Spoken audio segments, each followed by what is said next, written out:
A Rússia acreditava ter tudo sob controle, tomar território e impor sua influência ao povo ucraniano. Mas a Ucrânia acabou de dar um tapa na cara da Rússia. Um enorme tsunami de desrussificação está varrendo a Ucrânia, erradicando as forças de Putin por onde passa. As terras ocupadas estão sendo retomadas, e o fim da influência da Rússia é iminente. Algo começou, e nada pode ser feito pela Rússia para impedir. Esse algo é um avanço. No extremo sudeste, as forças ucranianas eliminam soldados russos por todos os lados. Zonas cinzentas estão sendo limpas, e a Ucrânia retoma assentamentos que a Rússia considerava a salvo da libertação. Isso é um contra-ataque. Sim, é algo feito para preparar uma defesa forte contra uma ofensiva russa na primavera, como você verá se continuar assistindo. Mas há algo mais profundo acontecendo. Para a Ucrânia, não é só recuperar território, mas expulsar a influência russa. É sobre mostrar para Putin que, não importa o quanto ele tente, a Ucrânia está rejeitando a russificação a cada passo. Tudo começou com as zonas cinzentas. Em termos tradicionais, uma zona cinzenta é qualquer área onde existe hostilidade. Mas essa hostilidade está abaixo do limite necessário para um verdadeiro conflito entre estados.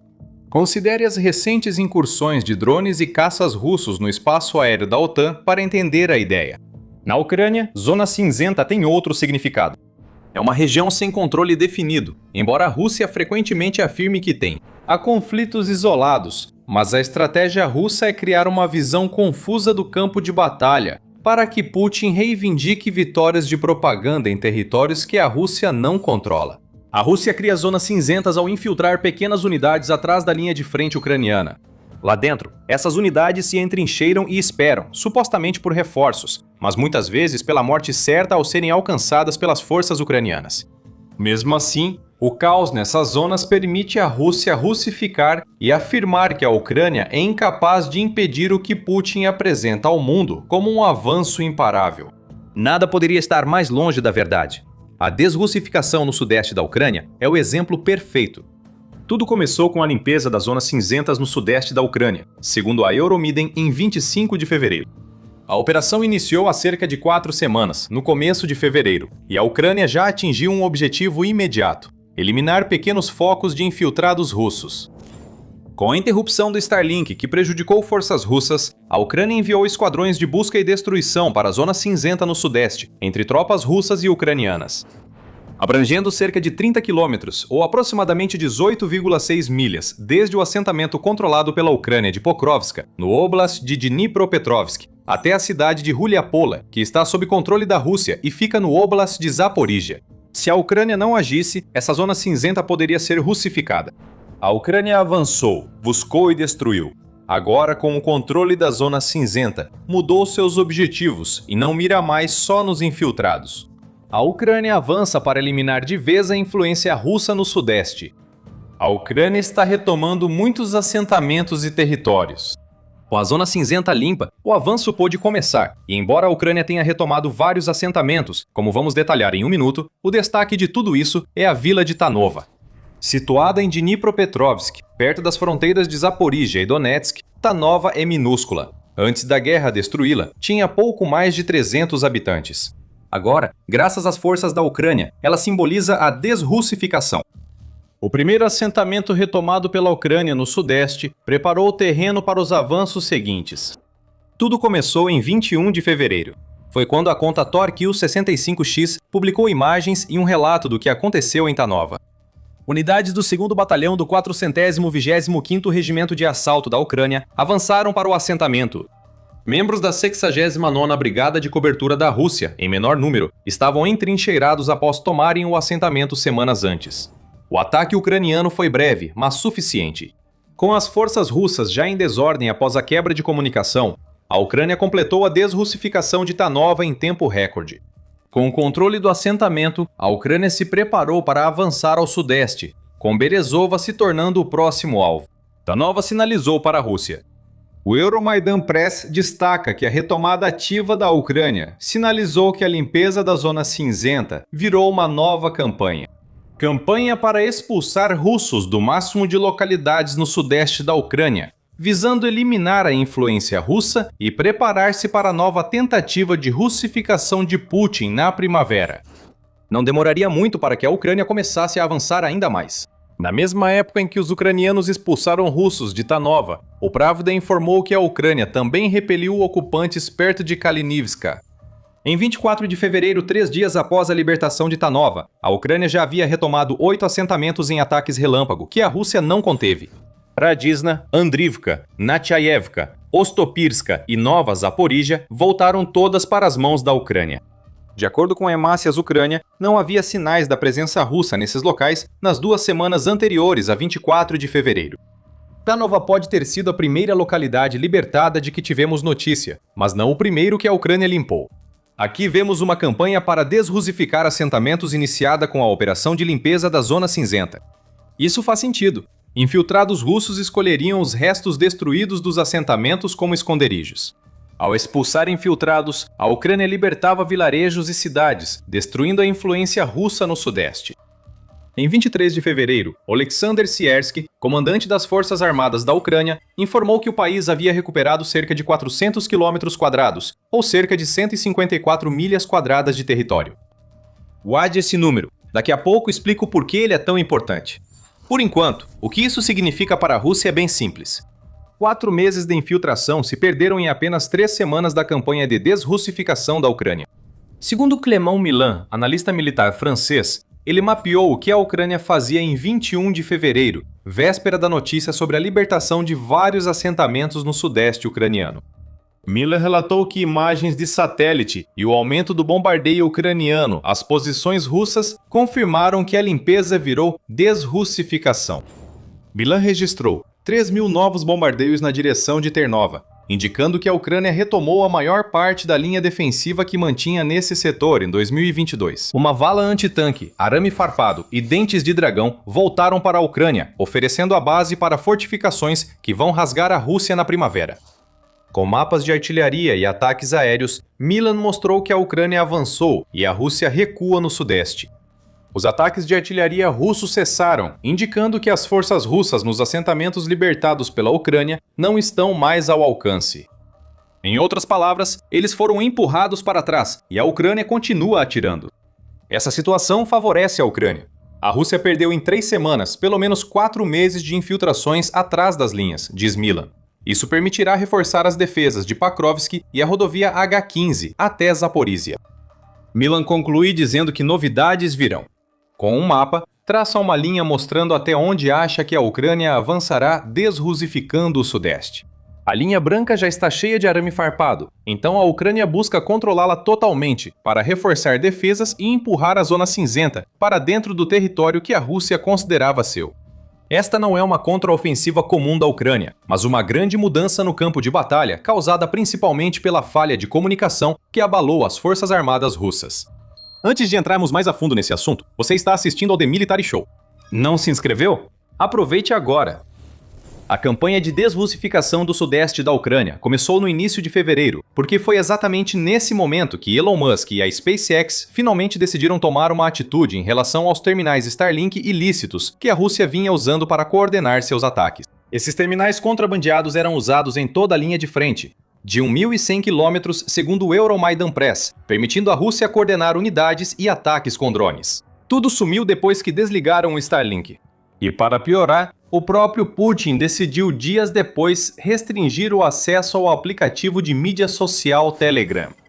Para manter sua influência, Putin retirou de seus soldados o único canal de comunicação que poderia ao menos parcialmente suprir a ausência do Starlink. O exército russo estava, e ainda está, em frangalhos. Os centros de comando perderam a coordenação dos ataques. Infiltradores nas zonas cinzentas ficaram sem contato com seu apoio. Unidades de assalto russas se perderam e se assustaram. Só restava esperar e torcer para a ajuda chegar, enquanto ouviam os drones da Ucrânia se aproximando. Sem Starlink, toda a linha sudeste da Rússia entrou em colapso, e a Ucrânia aproveitou ao máximo. 8 assentamentos já foram libertados, e esse número segue aumentando. As terras ocupadas foram retomadas. A desrussificação pode começar. Se fosse um jogo de xadrez, a escolha de Putin de assumir o Telegram logo após perder o Starlink seria como descartar sua rainha. O rei está exposto e encurralado enquanto as peças da Ucrânia avançam. Existe uma piada antiga que diz que você nunca deve jogar xadrez com um pombo. Por quê? Porque o pombo vai chutar todas as peças do tabuleiro, fazer cocô nele e depois sair desfilando, agindo como se tivesse vencido. Putin parece ter levado essa piada ao pé da letra em sua estratégia. Agora, seus soldados e sua influência morrem no sudeste da Ucrânia. O que estamos dizendo aqui é que Putin tornou uma situação ruim para a Rússia ainda pior ao tomar a decisão mais idiota que ele já tomou até agora na guerra. O que vemos no sudeste agora é consequência dessa decisão.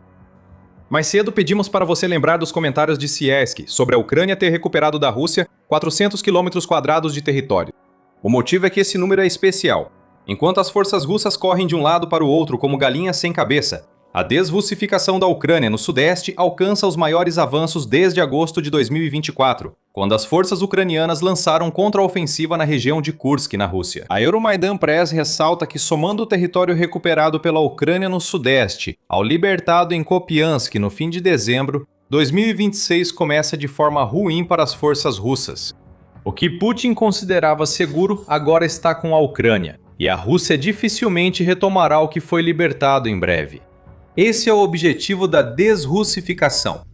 Mais adiante no vídeo, veremos outras ações da Ucrânia para eliminar a influência russa além do campo de batalha. Primeiro, é importante focar no ocorrido em Kupiansk, cidade que serviu de precursora à campanha ucraniana no sudeste. Em novembro de 2025, a Rússia afirmou ter tomado Kupiansk, repetindo a declaração em dezembro. Chamamos de afirmação ousada porque a Rússia ainda não havia tomado Kupiansk. A cidade quase caiu para a Rússia pela estratégia de infiltração citada, mas a Ucrânia não a havia perdido até dezembro. Pelo contrário. Enquanto Putin e aliados proclamavam controle sobre Kupiansk, as forças ucranianas expulsavam soldados russos da cidade. Até 1º de dezembro, a Ucrânia havia desmentido a narrativa russa em Kupiansk, na região de Kharkiv. Longe de cair para a Rússia, a cidade havia sido praticamente libertada pela Ucrânia. As forças do país controlavam 90% da cidade, no mesmo período de dezembro em que a Rússia afirmava ter assumido o controle. A Ucrânia segue avançando em direção a Kupiansk. De acordo com a Euromaidan Press, as forças da Ucrânia retomaram pelo menos 183 km², ou cerca de 70,6 milhas quadradas, na direção de Kupiansk entre 11 e 25 de dezembro, o que se soma a todo o território que foi libertado no sudeste durante fevereiro. Se a libertação de Kupiansk foi simbólica no processo de desrussificação, como mostrou a Ucrânia ao erguer sua bandeira no centro da cidade, o que o país faz no sudeste tem um objetivo tão prático quanto simbólico. A Ucrânia está se preparando para algo. Em 9 de fevereiro, o Kiev Post informou que observadores ucranianos e internacionais concordam que a Rússia tenta acumular reservas estratégicas para um ataque em larga escala no leste e sul da Ucrânia. Parte da ofensiva será em Donetsk, onde a Rússia tenta avançar além de Pokrovsk, rumo ao cinturão de fortalezas. No entanto, a Rússia também enviará tropas, provavelmente como parte de um ataque de apoio no verão em direção às principais cidades de Zaporizhia e Orokhiv. Essas forças podem avançar para desviar a atenção da Ucrânia de Donetsk, mas Putin também ficará satisfeito se seus soldados tomarem as duas cidades. Com esse conhecimento, a desrussificação do sudeste da Ucrânia ganha nova perspectiva. Segundo o Euromaidan Press, as tropas russas previstas para a ofensiva da primavera e do verão de 2026 agora precisam primeiro restabelecer posições defensivas e depois recuperar o território perdido. Só assim poderão iniciar as operações planejadas na primavera ou verão. A Ucrânia não só libertou ao menos 8 assentamentos no sudeste, como também forçou a Rússia a redefinir totalmente sua estratégia. Antes de atacar para distrair as forças ucranianas de Donetsk, a Rússia precisará enviar mais soldados às defesas ucranianas apenas para recuperar o território conquistado nos 4 meses anteriores a fevereiro. Lembre-se, a Ucrânia reforça defesas nos territórios libertados. Cria zonas mortais com drones, defesas antitanque e emboscadas de artilharia, fazendo a Rússia ter que se esforçar mais para retomar áreas libertadas pela Ucrânia do que há meses. A Rússia pode estar planejando distrair a Ucrânia com uma ofensiva de primavera no sudeste, mas a realidade pode acabar sendo que Putin terá que sacrificar reservas que pretendia usar em Donetsk apenas para colocar a Rússia de volta na mesma posição que tinha em janeiro. O que vimos no sudeste é um processo de desrussificação que começou há muito tempo, só se acelerou a um ponto que Putin nunca esperava. Segundo Le Monde, a Ucrânia já tentava se livrar da influência russa antes da invasão em larga escala de Putin. Segundo o veículo, essa campanha começou com a Revolução Maidan de 2014 e se intensificou após a invasão das forças de Putin em fevereiro de 2022. E enquanto cada assentamento libertado é uma manifestação concreta no campo de batalha do desejo da Ucrânia de desrussificar, há muita coisa acontecendo no país que nos mostra como ele está construindo uma nova identidade, que no final das contas vai permitir que se liberte das amarras soviéticas que por tanto tempo o impediram de avançar. O Instituto Chatham House destaca que entre a Revolução Maidan e a invasão de Putin, a Ucrânia teve avanços interessantes. A Ucrânia consolidava de forma contínua sua soberania nos âmbitos educacional, linguístico, midiático e religioso, destaca o veículo, com 2 pontos importantes em 2019. Esse foi o ano em que a Ucrânia restaurou a independência da Igreja Ortodoxa da Ucrânia em relação à Rússia e aprovou uma lei exigindo o uso da língua ucraniana na educação, mídia e administração pública. Cada uma dessas ações causou um choque em Putin. O líder da Rússia podia sentir sua influência diminuindo, e isso provavelmente é um dos grandes motivos pelos quais ele iniciou a invasão em primeiro lugar. Na verdade, em 4 anos de guerra, Putin só fortaleceu o desejo ucraniano por soberania. Cada território que a Ucrânia liberta, inclusive o recém-retomado no Sudeste, lembra Putin que a Ucrânia não quer a Rússia em seu país. No campo simbólico, civis ucranianos buscam livrar o país da influência russa, enquanto Putin envia mais soldados para morrer diante das defesas ucranianas. Outubro de 2025 marcou um movimento na Ucrânia para eliminar a moeda Kopek, uma moeda russa ainda em circulação no país. Segundo Andriy Pishny, chefe do Banco Nacional da Ucrânia, a Kopek é um pedaço de Moscou que ainda está em nossos bolsos, etiquetas de preço e principalmente em nossas mentes. Esta é a verdadeira Ucrânia. Putin pode tentar negar isso. Ele pode tentar dizer a qualquer um disposto a ouvir que a maioria na Ucrânia quer ser controlada pela Rússia. Mesmo assim, o povo ucraniano, de soldados a civis, mostra repetidamente que Putin está errado. Se a Ucrânia quisesse a russificação, não teria lutado por 4 anos para impedir o avanço russo. Enquanto a Ucrânia liberta mais territórios do que há anos, vemos a resistência à influência de Putin entrar em nova fase. Começou a ofensiva total de desrussificação. E isso mostra que a Ucrânia está lutando contra a Rússia com mais força do que nunca. Ironicamente, a Ucrânia pode contar com a ajuda mais inesperada na desrussificação: Putin. Enquanto a Ucrânia elimina a influência russa, a visão restrita de Putin sobre a guerra leva a decisões que destroem a identidade da Rússia. Em apenas um mês, a Ucrânia conquistou vitória após vitória contra a Rússia. Grandes avanços territoriais estão sendo feitos, enquanto os ucranianos retomam o que é deles e destroem as forças russas. Nada disso é por acaso. A Ucrânia virou uma força de combate temida, unindo inovação e táticas brilhantes, o que resulta na libertação de setores-chave da linha de frente e impede o avanço russo. O comandante das Forças Armadas da Ucrânia, Oleksandr Siersky, detalhou em 15 de abril no Facebook que a Rússia intensificou ataques em sua ofensiva de primavera. Siersky explicou como a Ucrânia reagiu e o impacto disso para a Rússia. Devemos tomar a iniciativa estratégica. Por isso, conduzimos uma defesa ativa, disse Siersky, antes de dar más notícias a Putin. Graças a isso, em março nossas tropas retomaram o controle de quase 50 km² de território, que estavam ocupados pelo inimigo. Esses avanços vêm de ações contra-ofensivas surpreendendo a Rússia, pois a Ucrânia busca retomar territórios onde o controle russo era frágil, com sua estratégia de infiltração. Os planos de Putin fracassaram. Ele acreditou que a vantagem numérica da Rússia, enviando soldados em massa para criar zonas cinzentas nos setores ocupados, funcionaria. Mas estava errado. A Ucrânia retomou força e avança, mesmo com a Rússia intensificando a ofensiva de primavera. A situação da Rússia seria menos grave se a Ucrânia avançasse após meses de ganhos russos. Mas esse não é o caso. Os 50 km², ou 19,3 milhas quadradas de território libertado, vieram após um mês em que a Ucrânia já havia recuperado ainda mais áreas. Após lançar uma série de contraofensivas no sul, a Ucrânia já havia recuperado cerca de 300 km², ou aproximadamente 115 milhas quadradas, até 20 de fevereiro. No final de março, Siersky relatou que a Ucrânia havia retomado cerca de 450 km², ou cerca de 185 milhas quadradas da Rússia, em uma contraofensiva que parecia abrangente no início. mas não é. O que a Ucrânia está fazendo é extremamente estratégico e focado em alguns setores-chave, como você vai descobrir se continuar assistindo ao vídeo. O principal é que a Ucrânia avançou por meses seguidos contra as forças de Putin. Em março, a retomada de territórios veio com uma taxa de baixas russa incrivelmente alta. A Al Jazeera informa que a Rússia teve recorde de baixas confirmadas causadas pelas forças ucranianas em março, atribuídas ao aumento da produção de drones, segundo a Ucrânia. É mais complicado, mas o número principal é simples. 35.351 russos foram mortos ou feridos na Ucrânia, no mesmo mês em que a Ucrânia retomou 50 km² de seu território. A taxa de baixas subiu 29% em relação a fevereiro, indicando mudanças na Ucrânia. Agora, não se trata só de manter a defesa. A Ucrânia está avançando usando uma defesa ativa que está matando mais russos do que nunca.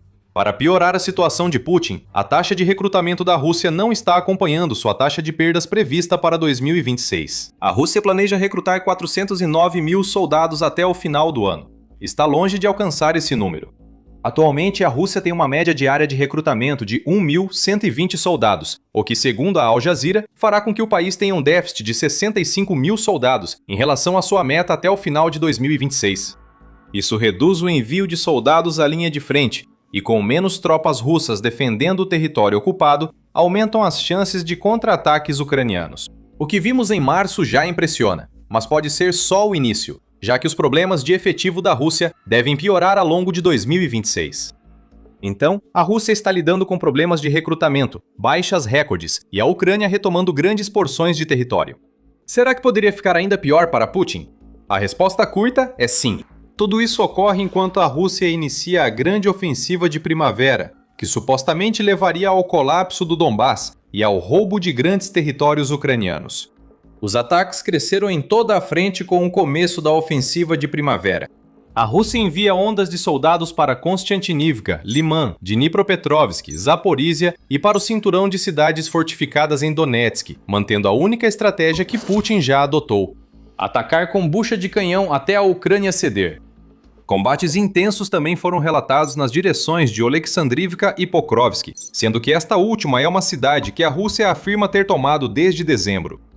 A lógica indica que mais ataques levariam a mais território tomado pela Rússia, mas isso não ocorreu. Estamos vendo uma grande desaceleração no avanço russo em toda a linha de frente.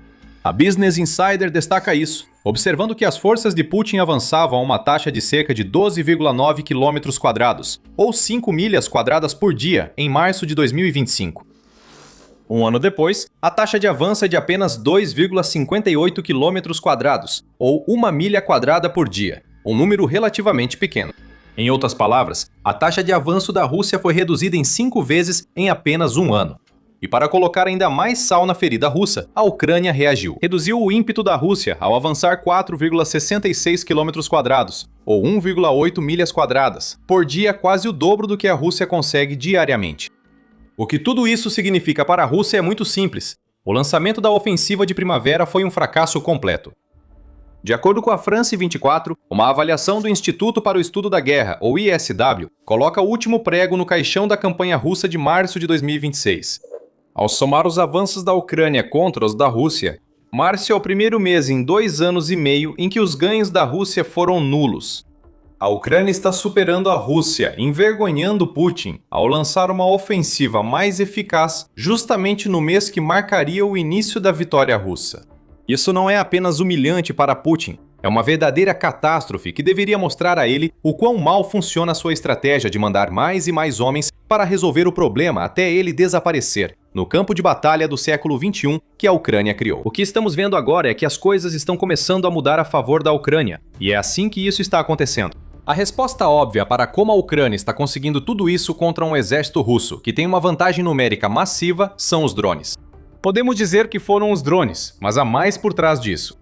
Ainda assim, drones são cruciais. Lembra dos números de baixas de março que compartilhamos? 35.351 soldados russos mortos ou feridos. Segundo a Euromaidan Press, 96% dessas baixas foram causadas por drones. Robôs aéreos e terrestres ucranianos causam grandes perdas à ofensiva russa, permitindo à Ucrânia manter posições nas regiões visadas por Putin e avançar em outras áreas. Aliás, a Ucrânia amplia sua vantagem com drones.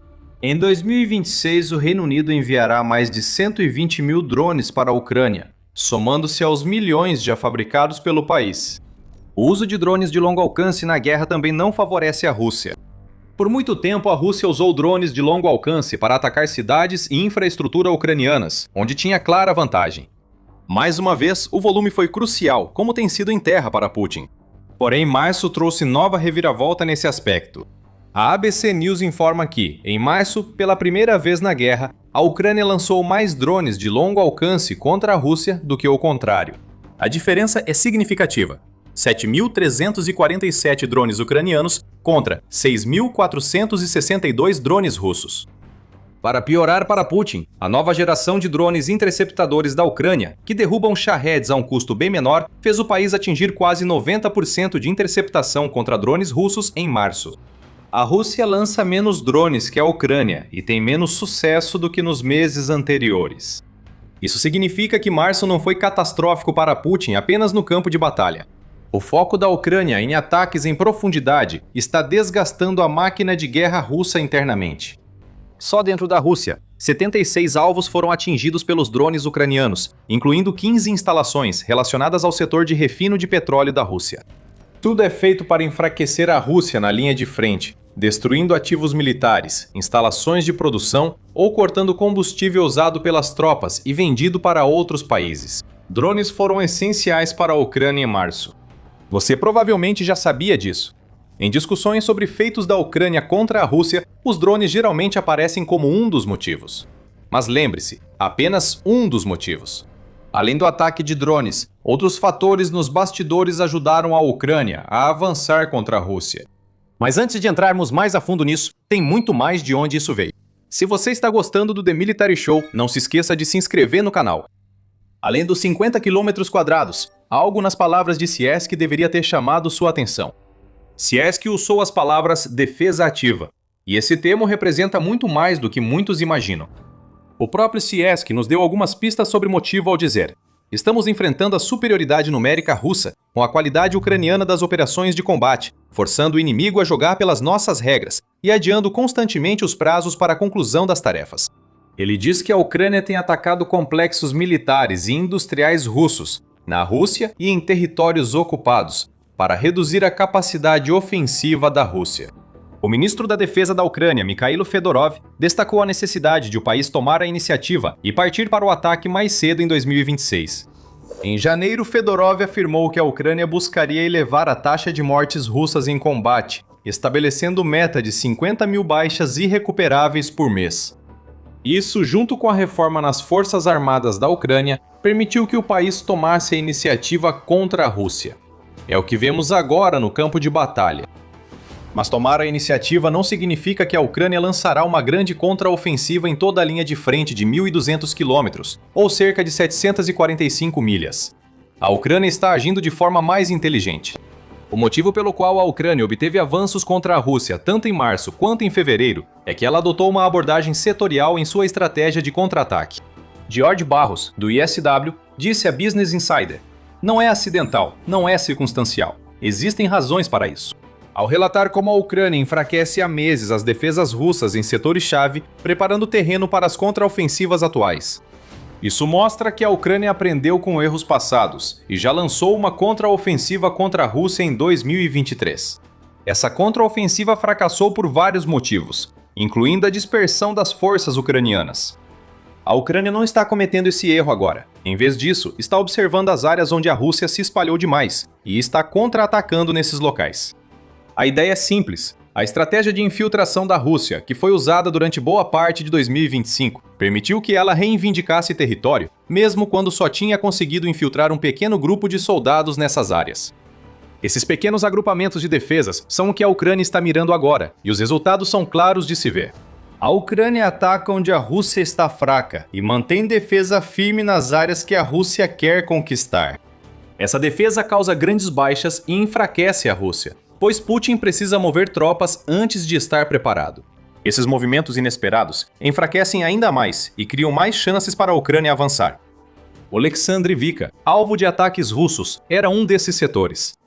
Dnipropetrovsk é outro, segundo o Business Insider. Mesmo antes de ouvirmos sobre as contraofensivas da Ucrânia em 2026, ela já mostrava pistas da estratégia que adotaria.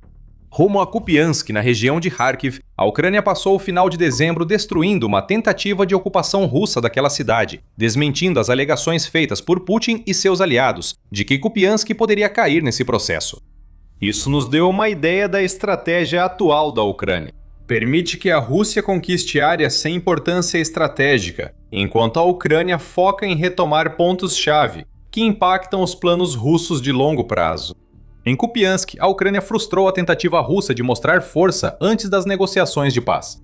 Agora, em Oleksandriivka e Dnipropetrovsk, a Ucrânia está impedindo que a Rússia construa uma zona tampão para suas forças em Donetsk, além de conter um avanço russo em Zaporizhia. Isso representa um amadurecimento no planejamento operacional da Ucrânia e nos mostra que o país está ficando melhor tanto em antecipar o que a Rússia quer alcançar, quanto em contra-atacar em locais que a Rússia não consegue defender. Segundo a Business Insider, o sistema Delta da Ucrânia, uma plataforma de gerenciamento de campo de batalha baseada em nuvem que analisa dados em tempo real de drones e outras unidades, tem papel fundamental. A Ucrânia constantemente obtém informações de inteligência atualizadas que alimentam o planejamento de suas operações. O amadurecimento da abordagem ucraniana também pode ser visto em seu comando militar. Já dissemos que Fedorov está reformulando a estrutura militar da Ucrânia. A Ucrânia adota sistema central que aprimora a coordenação e o planejamento operacional entre unidades. Essas mudanças já aparecem na linha de frente, acompanhadas pelo novo foco ucraniano em ataques de médio alcance. A Ucrânia atinge mais alvos em locais como Donetsk ocupada, com uma nova geração de drones, que voam mais longe que os FPV e são mais baratos que os de longo alcance já usados. Já citamos o ataque da Ucrânia às defesas aéreas russas, que também tem um objetivo. O Kiev Independente diz que o período entre junho de 2025 e março de 2026 foi quando a Ucrânia realizou 429 ataques contra sistemas de defesa aérea russos. Esses ataques prepararam o terreno para os ataques de médio alcance que estamos vendo agora. A Ucrânia usa esses ataques para atingir os depósitos de munição da Rússia e suas unidades de armazenamento de drones Shahed nos territórios ocupados. Está destruindo centros de comando e concentrações de tropas, forçando a Rússia a uma posição em que precisa enviar unidades de linha de frente que não têm o que precisam. Isso ocorreu porque as defesas aéreas que protegiam a infraestrutura russa na retaguarda foram neutralizadas, criando corredores aéreos seguros que a Ucrânia pode usar para destruir a logística e as linhas de suprimento russas. A estratégia da Ucrânia é complexa e requer grande coordenação, mas pode ser resumida assim. A Ucrânia enfraquece a Rússia internamente para possibilitar contra-ataques como os de fevereiro e março. Eles são decisivos para terminar a guerra? Não, mas esse não é o objetivo. Tudo se resume à defesa ativa citada por Siersky. A Ucrânia conquista territórios e posições estratégicas que fortalecem sua defesa em outros setores. Veja Donetsk como exemplo. Agora que a Ucrânia libertou os territórios do sul que a Rússia pretendia usar como zona de amortecimento, pode começar a direcionar mais soldados para o norte e para a região de Donetsk. Se a Rússia quiser evitar isso, terá que deslocar para o sul soldados antes destinados a Donetsk. De qualquer forma, as tentativas da Rússia de avançar em Donetsk ficam enfraquecidas, porque a Ucrânia tomou a iniciativa em um setor completamente diferente do campo de batalha. Outros fatores também influenciam. Quando a Rússia acha que entendeu as táticas ucranianas, a Ucrânia traz novas surpresas para Putin. Segundo o Kiev Post, a Ucrânia utiliza rotas subterrâneas para mover tropas e equipamentos militares. O veículo não traz mais informações, mas sabe-se que a Ucrânia investiu em redes de túneis nas zonas de morte que criou. Esses túneis foram, e provavelmente ainda são, usados para emboscar infiltrados russos. A rede subterrânea criada pela Ucrânia talvez já permita o uso dos túneis como artérias logísticas. A Rússia jamais teria previsto isso. Esse é o ponto. Velocidade e inovação sempre foram vantagens-chave da Ucrânia sobre a Rússia. A Ucrânia está integrando pesquisa e desenvolvimento às unidades militares em combate contra a Rússia, segundo o Centro de Estudos Estratégicos e Internacionais. Acrescenta que a Ucrânia criou um sistema de treinamento melhor para operadores de defesa aérea, ajudando a usar sua vantagem tecnológica contra a Rússia. Siersky afirma que as Forças Armadas da Ucrânia nunca ficam paradas. Todo mês, as Forças Armadas da Ucrânia realizam avaliações das operações de combate que lançam, usando essas informações para aprimorar suas táticas e descobrir como podem melhorar. Coordenação em todos os níveis do comando. Em resumo, a Ucrânia está sempre buscando maneiras de melhorar. Putin estaria satisfeito em lutar usando táticas antigas. A Rússia ainda enfrenta dificuldades para se adaptar. Sim, usa drones contra a Ucrânia, mas além disso, a Rússia repete o manual de desgaste em 2026 que usava em 2022, e a estratégia começa a desmoronar. Então, quando dizemos que a Ucrânia retomar 50 km² de território da Rússia é uma vitória inacreditável, não estamos nos referindo apenas ao território em si. Isso é importante, mas mais essencial para a Ucrânia é que esses avanços resultam da capacidade do país de se adaptar e amadurecer. A invasão de Putin, por mais brutal que tenha sido, levou a Ucrânia a se tornar uma das potências militares mais fortes do mundo. A reação já começou. A Ucrânia tem a iniciativa ao recuperar territórios e destruir soldados russos em números recordes. A primavera de 2026, que deveria marcar o avanço decisivo russo, agora parece ser o início do fim da invasão da Ucrânia pela Rússia. Disseram que a Ucrânia iria perder a guerra. Era inevitável. A Rússia era grande e poderosa demais. Uma superpotência militar Contra um país bem menor. que precisava do apoio do Ocidente para ter alguma chance de sobreviver por mais de 1 ou 2 meses. Como as coisas mudaram. A Ucrânia tornou-se mestre da guerra e agora é tão poderosa que até os Estados Unidos precisam de sua ajuda no Irã. O país que antes dependia dos outros agora está pronto para ser a nação em que seus aliados podem confiar em todos os aspectos da guerra moderna. O presidente da Ucrânia, Volodymyr Zelensky, fez um anúncio. Pela primeira vez na história da Ucrânia, a coragem dos guerreiros e a resiliência do povo estão armadas para defender contra ataques russos, disse Zelensky em discurso no Dia dos Fabricantes de Armas Ucranianos, em 13 de abril. Isso significa que a Ucrânia aliou o apoio de muitos aliados desde a invasão de Putin ao fortalecimento de sua indústria de defesa, tornando-se a potência que ele sempre temeu.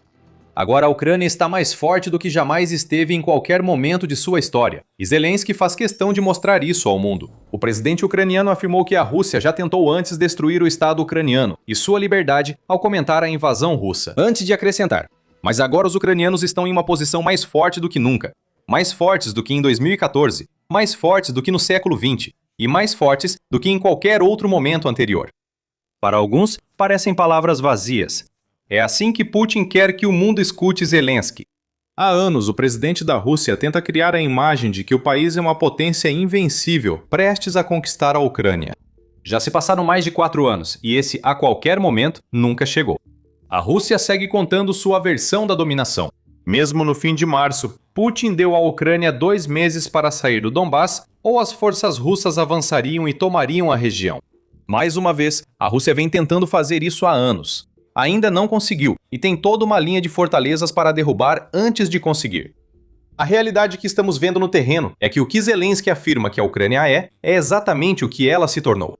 Os resultados falam por si. Em março, quando a Rússia iniciou a ofensiva de primavera visando tomar o Donbass até o fim de 2026, a Ucrânia superou a Rússia em todas as categorias relevantes. A Ucrânia interceptou cerca de 90% dos drones russos e a maioria dos mísseis no campo dos ataques de longo alcance. Com apenas 1 em cada 10 drones russos atingindo o alvo, a Ucrânia liderou ataques de longo alcance pela primeira vez desde o início da guerra. A Ucrânia lançou 885 drones de ataque em profundidade a mais contra a Rússia do que a Rússia lançou contra a Ucrânia em março, atingindo um total impressionante de 7.347, o que equivale a 237 veículos aéreos não tripulados atacando o território russo todos os dias. Recordes foram quebrados para todos os lados durante todo o mês de março. No dia 17 de março, a Rússia sofreu mais baixas do que em qualquer outro dia de 2026 até agora, com 1.710 soldados de Putin caindo diante das armas da Ucrânia. Até o final do mês, a Rússia havia perdido 35.351 de seus soldados mortos ou feridos, o que representa o maior número do ano até agora e um dos totais mensais mais altos já registrados em mais de 4 anos de combates. Abril marcou quando as baixas totais da Rússia superaram a marca de 1.300.000. E em Donetsk, que faz parte do Donbass e que a Rússia ainda tenta tomar da Ucrânia, as forças de Putin agora estão em uma situação em que perdem 316 soldados para cada quilômetro quadrado da Ucrânia que conseguem conquistar, o que equivale a 0,38 milhas quadradas. A Rússia perde cerca de 900 soldados por milha quadrada conquistada. Não que esteja conquistando muito. Março foi o primeiro mês em 2 anos e meio sem ganhos territoriais pela Rússia. Cada avanço russo foi equilibrado por conquistas ucranianas, fazendo a Rússia perder mais de 35 mil soldados sem nenhum progresso. Esses são os resultados que a Ucrânia obtém agora com todos os recursos para se defender. Em alguns minutos, vamos explicar por que os Estados Unidos devem prestar muita atenção ao que a Ucrânia está fazendo, já que a Ucrânia pode acabar fazendo toda a diferença no Irã. Antes disso, Zelensky falou bastante sobre como a Ucrânia se tornou uma potência militar capaz de se defender da Rússia. Hoje, nossos ataques diplomáticos já não são novidade, embora sigam sendo notícias justas e agradáveis. Hoje, os drones ucranianos mudaram a guerra. Antes, a quantidade de artilharia era decisiva. Agora, o destaque é a coragem da infantaria e o uso em larga escala dos drones, afirmou o presidente da Ucrânia. Ele acrescentou que a Ucrânia desenvolveu seus próprios sistemas de guerra eletrônica e que o trabalho realizado pelo país até agora fez mais do que colocá-lo em pé de igualdade com a Rússia. A Ucrânia agora atinge paridade com seus parceiros. Quem ajuda a Ucrânia agora recebe da nação. A Ucrânia desenvolve novas estratégias contra mísseis balísticos russos e fortalece parcerias de defesa com aliados europeus e de outros países. Segundo Zelensky, muitos europeus já pensam sobre a ameaça balística russa. Isso não deveria ser uma surpresa. As ações da Rússia na Ucrânia levaram muitos na Europa a teorizarem que Putin e seus comparsas querem voltar sua atenção para a Europa e seus países da OTAN se conseguirem vencer a guerra na Ucrânia. Mísseis balísticos seriam fundamentais para qualquer ataque russo contra uma nação europeia. Para Zelensky, esse fato por si só cria uma oportunidade para a Ucrânia e seus aliados europeus trabalharem juntos no desenvolvimento de contramedidas. Zelensky afirma que a Ucrânia pode assumir essa liderança. Mais uma vez, Zelensky apresenta provas de que a Ucrânia pode ser grande defensora não só da Europa, mas também de países fora do continente afetados pelas ações da Rússia e aliados de Putin. Sentimos isso claramente agora, pois países da Europa, Oriente Médio, Golfo, Ásia e África estão muito interessados nas armas ucranianas e na experiência militar ucraniana para sua própria defesa, declarou Zelensky. Ele afirmou que a Ucrânia já possui um modelo pronto para isso. Falaremos sobre ele em breve. Há algo no que Zelensky disse que é mais um sinal de que os Estados Unidos precisam da Ucrânia para ajudar em relação ao Irã. Na verdade, são duas coisas. A Ucrânia coopera com países do Golfo e da África. Após os Estados Unidos iniciarem a Operação Fúria Épica contra o Irã, o regime iraniano fechou o Estreito de Hormuz e enviou drones aos vizinhos do Golfo. Centenas de drones Shahed do Irã foram lançados. São os mesmos que a Rússia recebe e adapta para atacar a Ucrânia. A Ucrânia criou contramedidas para esses drones, incluindo interceptadores de baixo custo, que são um dos principais motivos pelos quais a taxa de interceptação de drones da Ucrânia está tão alta atualmente. As nações do Golfo estão atentas. A Ucrânia firmou acordos de 10 anos com Catar, Arábia Saudita e Emirados Árabes Unidos, interessados em usar as armas ucranianas para se defender do Irã. Em março, Zelensky revelou que a Ucrânia enviou mais de 200 especialistas em combate a drones ao Oriente Médio para cumprir acordos de defesa. Esses especialistas vão além de treinar os novos aliados do Golfo da Ucrânia. Zelensky revelou que participaram diretamente na destruição de drones Shahed russos, indicando que soldados ucranianos agora ajudam a defender o Golfo contra o Irã. A RFI revelou que a Ucrânia mantém 3 bases na Líbia, possivelmente usadas para atacar ativos da frota fantasma russa no Mediterrâneo. Isso tudo se deve ao que a Ucrânia tem a oferecer em troca. A experiência com drones e armas se tornou um recurso muito valioso, e a Ucrânia está usando isso para construir relações que nunca teria tido se Putin não tivesse forçado a Ucrânia a se transformar em uma potência militar. A Rússia só pode se culpar. Uma guerra que deveria durar poucos dias já se estende por anos, levando a Ucrânia a não só se defender da Rússia, mas também colaborar e ajudar outros. Isso só foi possível graças ao que Zelensky chama de G2G, ou modelo governo a governo. Com esse tipo de acordo, a Ucrânia prioriza primeiro construir confiança com o governo do parceiro e só depois passa ao restante. Contratos entre empresas no país só são negociados após acordo intergovernamental, como ocorre agora no Golfo, Líbia e vários países da Europa. A Ucrânia possui o modelo, as armas e quer compartilhá-los para ajudar parceiros. É nesse contexto que os Estados Unidos aparecem. Atualmente estão em guerra com o Irã, e a Ucrânia pode ajudar a resolver os problemas decorrentes disso. Os Estados Unidos precisam da Ucrânia no Irã. Antes de explicarmos, lembramos que você está assistindo ao programa militar. Se ainda não se inscreveu, este é o momento ideal. Então, os Estados Unidos precisam da Ucrânia. Por quê? Precisamos de um breve contexto antes de abordar a questão. Em 13 de abril, os Estados Unidos anunciaram bloqueio no Estreito de Hormuz após o colapso do cessar-fogo com o Irã. Os Estados Unidos dizem que o Irã não interromperá seu programa nuclear e, por isso, querem voltar contra o próprio Irã, uma de suas principais formas de pressão durante toda a Operação Fúria Épica. O bloqueio dos Estados Unidos é bem diferente do iraniano. O Irã usa barcos rápidos, os Estados Unidos, navios de guerra. Apesar da superioridade naval dos Estados Unidos sugerir que poderiam bloquear os portos do Irã, isso também traz problemas.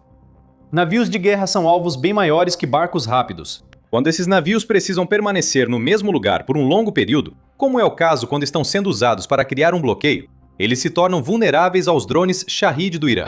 Além disso, a criação desse bloqueio já indica que a guerra contra o Irã está reacendendo. O presidente dos Estados Unidos, Donald Trump, já disse que quem atacar um navio americano será mandado para o inferno, mostrando estar pronto para ordenar novos ataques aéreos como os que motivaram o Irã a atacar vizinhos do Golfo. Esses estados do Golfo fizeram parcerias com a Ucrânia por um motivo. Os Estados Unidos deveriam agir igual por esse motivo. Uma das principais ameaças do Irã a qualquer inimigo, incluindo os Estados Unidos, são seus drones Shahed. Os Estados Unidos sabiam disso desde o início da Operação Fúria Épica e já haviam pedido ajuda da Ucrânia antes. Segundo Zelensky, em 5 de março o presidente da Ucrânia afirmou que os Estados Unidos pediram ajuda para lidar com drones Shahed do Irã. Zelensky então orientou especialistas ucranianos a fornecerem todos os recursos necessários para ajudar Estados Unidos e aliados do Golfo a repelir ataques iranianos. Trump foi receptivo e disse: "Aceitarei qualquer ajuda de qualquer país."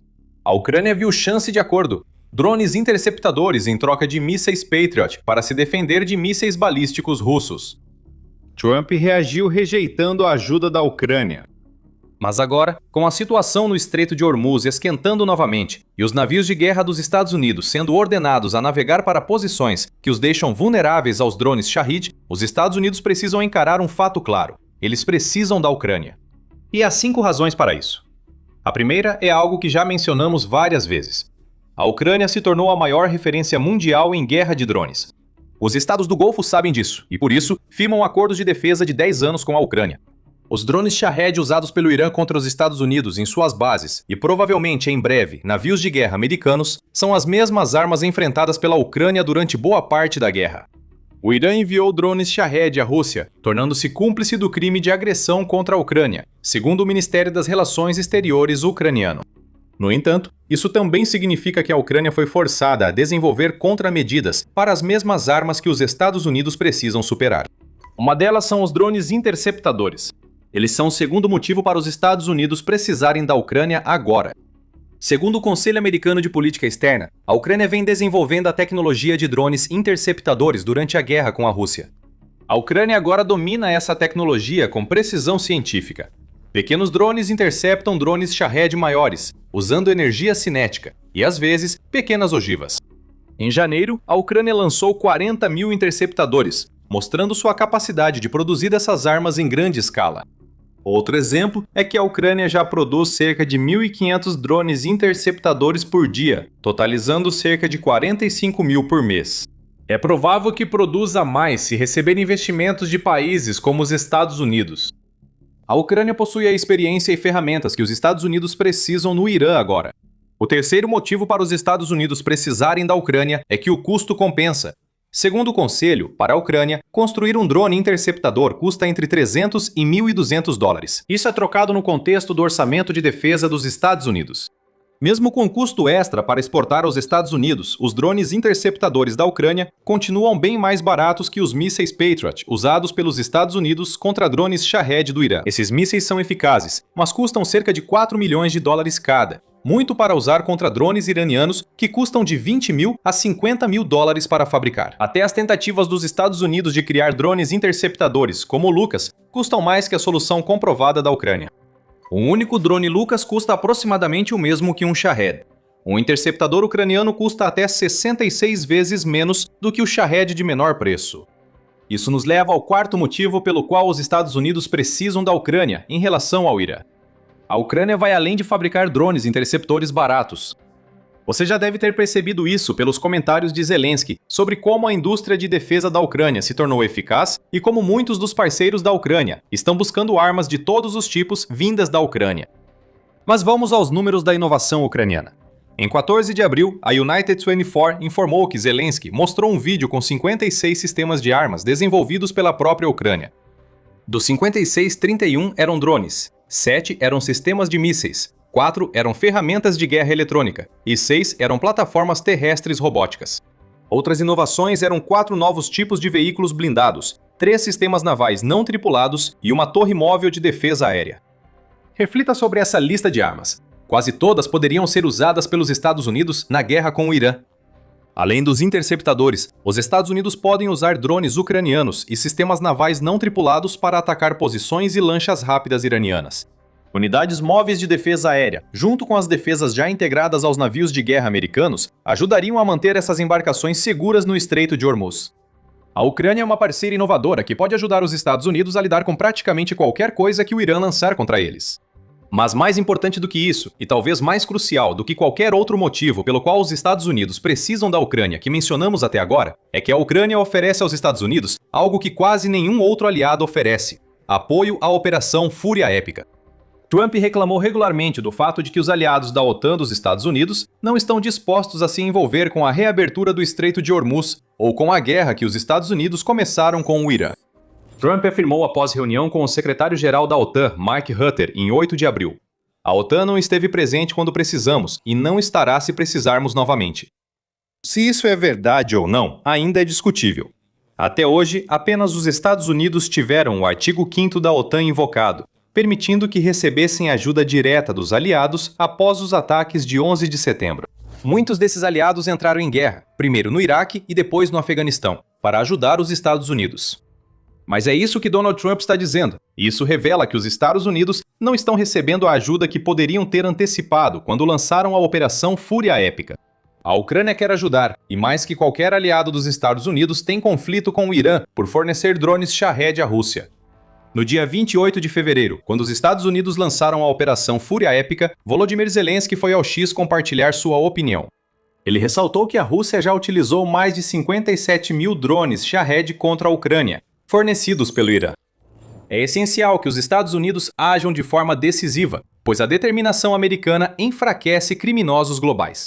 Zelensky afirmou que esse entendimento deve alcançar os russos e acredita que as ações dos Estados Unidos trarão paz ao Oriente Médio, talvez oportunista.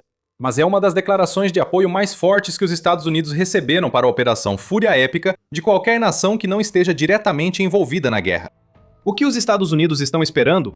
A Ucrânia já tem um antídoto para os drones Shahed do Irã. Ela produz esse antídoto mais barato que qualquer país e virou uma das potências militares mais inovadoras do mundo. Mais importante, a Ucrânia quer ajudar os Estados Unidos. A Ucrânia é mestre naquilo de que os Estados Unidos mais precisam. Agora, está pronta para responder ao chamado dos Estados Unidos, assim como os Estados Unidos fizeram quando a Ucrânia estava em seu momento de necessidade. A única barreira aparente é o governo Trump. Talvez a experiência da Ucrânia em outras áreas convença os Estados Unidos a formar parceria. Afinal, a Ucrânia não oferece só armas. Putin tinha um plano de guerra para 2026. O colapso do Donbass, a tomada de território na margem esquerda do rio Dnipro. Tudo isso ocorreria enquanto o avanço russo fazia as forças ucranianas desmoronarem sob pressão. Mas esses planos já foram por água abaixo. A Ucrânia assumiu o controle ao virar o jogo. A Rússia achava que terminaria a guerra em 2026, mas é a Ucrânia que vai vencer tudo, enquanto Putin consome mais soldados do que pode substituir. O plano da Rússia gira em torno de avançar. Putin formou uma força de cerca de 700 mil soldados na Ucrânia, e o trabalho deles em 2026 é avançar profundamente pelo território ucraniano em vários eixos. O rio Dnipro é alvo fundamental. Putin quer que as tropas russas cheguem o mais perto possível da margem esquerda do rio, e talvez até consigam atravessá-lo. Donetsk está no topo das prioridades. Putin mira o cinturão de fortalezas e quer que a Rússia avance para Sloviansk e Kramatorsk. Essa é crucial para a Rússia. Quanto mais conquistar essas cidades, mais perto ficará de conquistar Donetsk e toda a região de Donbass. Esse foi o ponto-chave em todas as negociações de paz entre Ucrânia e Rússia até agora. Mas tem mais. Os planos de Putin são tão ambiciosos quanto possível para 2026. Além desses dois alvos, a Rússia fará de tudo para consolidar o controle da costa do Mar Negro, o que contribui para tomar Donetsk. Também poderia reduzir a pressão ucraniana sobre a Crimeia e a frota do Mar Negro. Ficou presa em um canto inútil de Novorossiysk durante boa parte da invasão. Isso não tem funcionado bem, pois a Ucrânia desenvolve drones maiores e melhores para atacar a nova base, como em 2 de março, quando danificou 2 navios da frota do Mar Negro em Novorossiysk. E isso continua. A Rússia quer completar a captura de Luhansk, que é a outra parte fundamental da região de Donbás que precisa cair junto com Donetsk. Mas a Rússia afirma que a queda de Luhansk ocorreu novamente, pela terceira vez desde o início da invasão da Ucrânia. O Instituto para o Estudo da Guerra, ou ISW, informou em 1º de abril que o Ministério da Defesa da Rússia fez a grande proclamação de que a Rússia tomou toda a região de Luhansk. Mas mesmo sendo a terceira vez que a Rússia faz essa afirmação, e o ISW observa que ela realmente controla 99,84% de Luhansk, o Oblast ainda não caiu completamente. Nadia e Novoerivka, que ficam a leste de Borova, ainda resistem. A Rússia deve tentar tomar esses assentamentos para dizer, pela 4ª vez, que Luhansk caiu. Talvez na 4ª vez eles consigam. E a Rússia ainda quer criar uma zona de proteção que se estenda de Chernihiv, passando por Sumy até a região de Kharkiv, o que daria proteção para as regiões de fronteira russas contra uma contra-invasão ucraniana. Avanços em Zaporizhia e Ruliápola estão na pauta. Em Zaporizhia, a Rússia deve criar uma zona de proteção secundária para impedir o avanço ucraniano do sul rumo a Donetsk. Ufa! São planos ambiciosos e vão exigir todo o efetivo de que a Rússia dispõe para dar certo. Putin está tão ambicioso quanto esteve desde o início da chamada Operação Militar Especial. A Rússia iniciou a ofensiva de primavera, que deve durar até o outono e atingir todos esses objetivos. Mas o verdadeiro problema é este. Aquela operação falhou em tomar Kiev, e esses últimos planos também estão desmoronando antes mesmo de a Rússia ter a chance de executá-los. Algo mudou para a Rússia. Apesar de tentar se mostrar invencível no campo de batalha, o que vemos é uma virada completa na dinâmica do conflito. Putin pode ter os planos, mas a Ucrânia tem a vantagem. O roteiro da Rússia foi totalmente alterado e destruído pela Ucrânia. O que deveria ser o fim da guerra em 2026 para Putin está virando o ano das maiores humilhações da Rússia no campo de batalha até agora.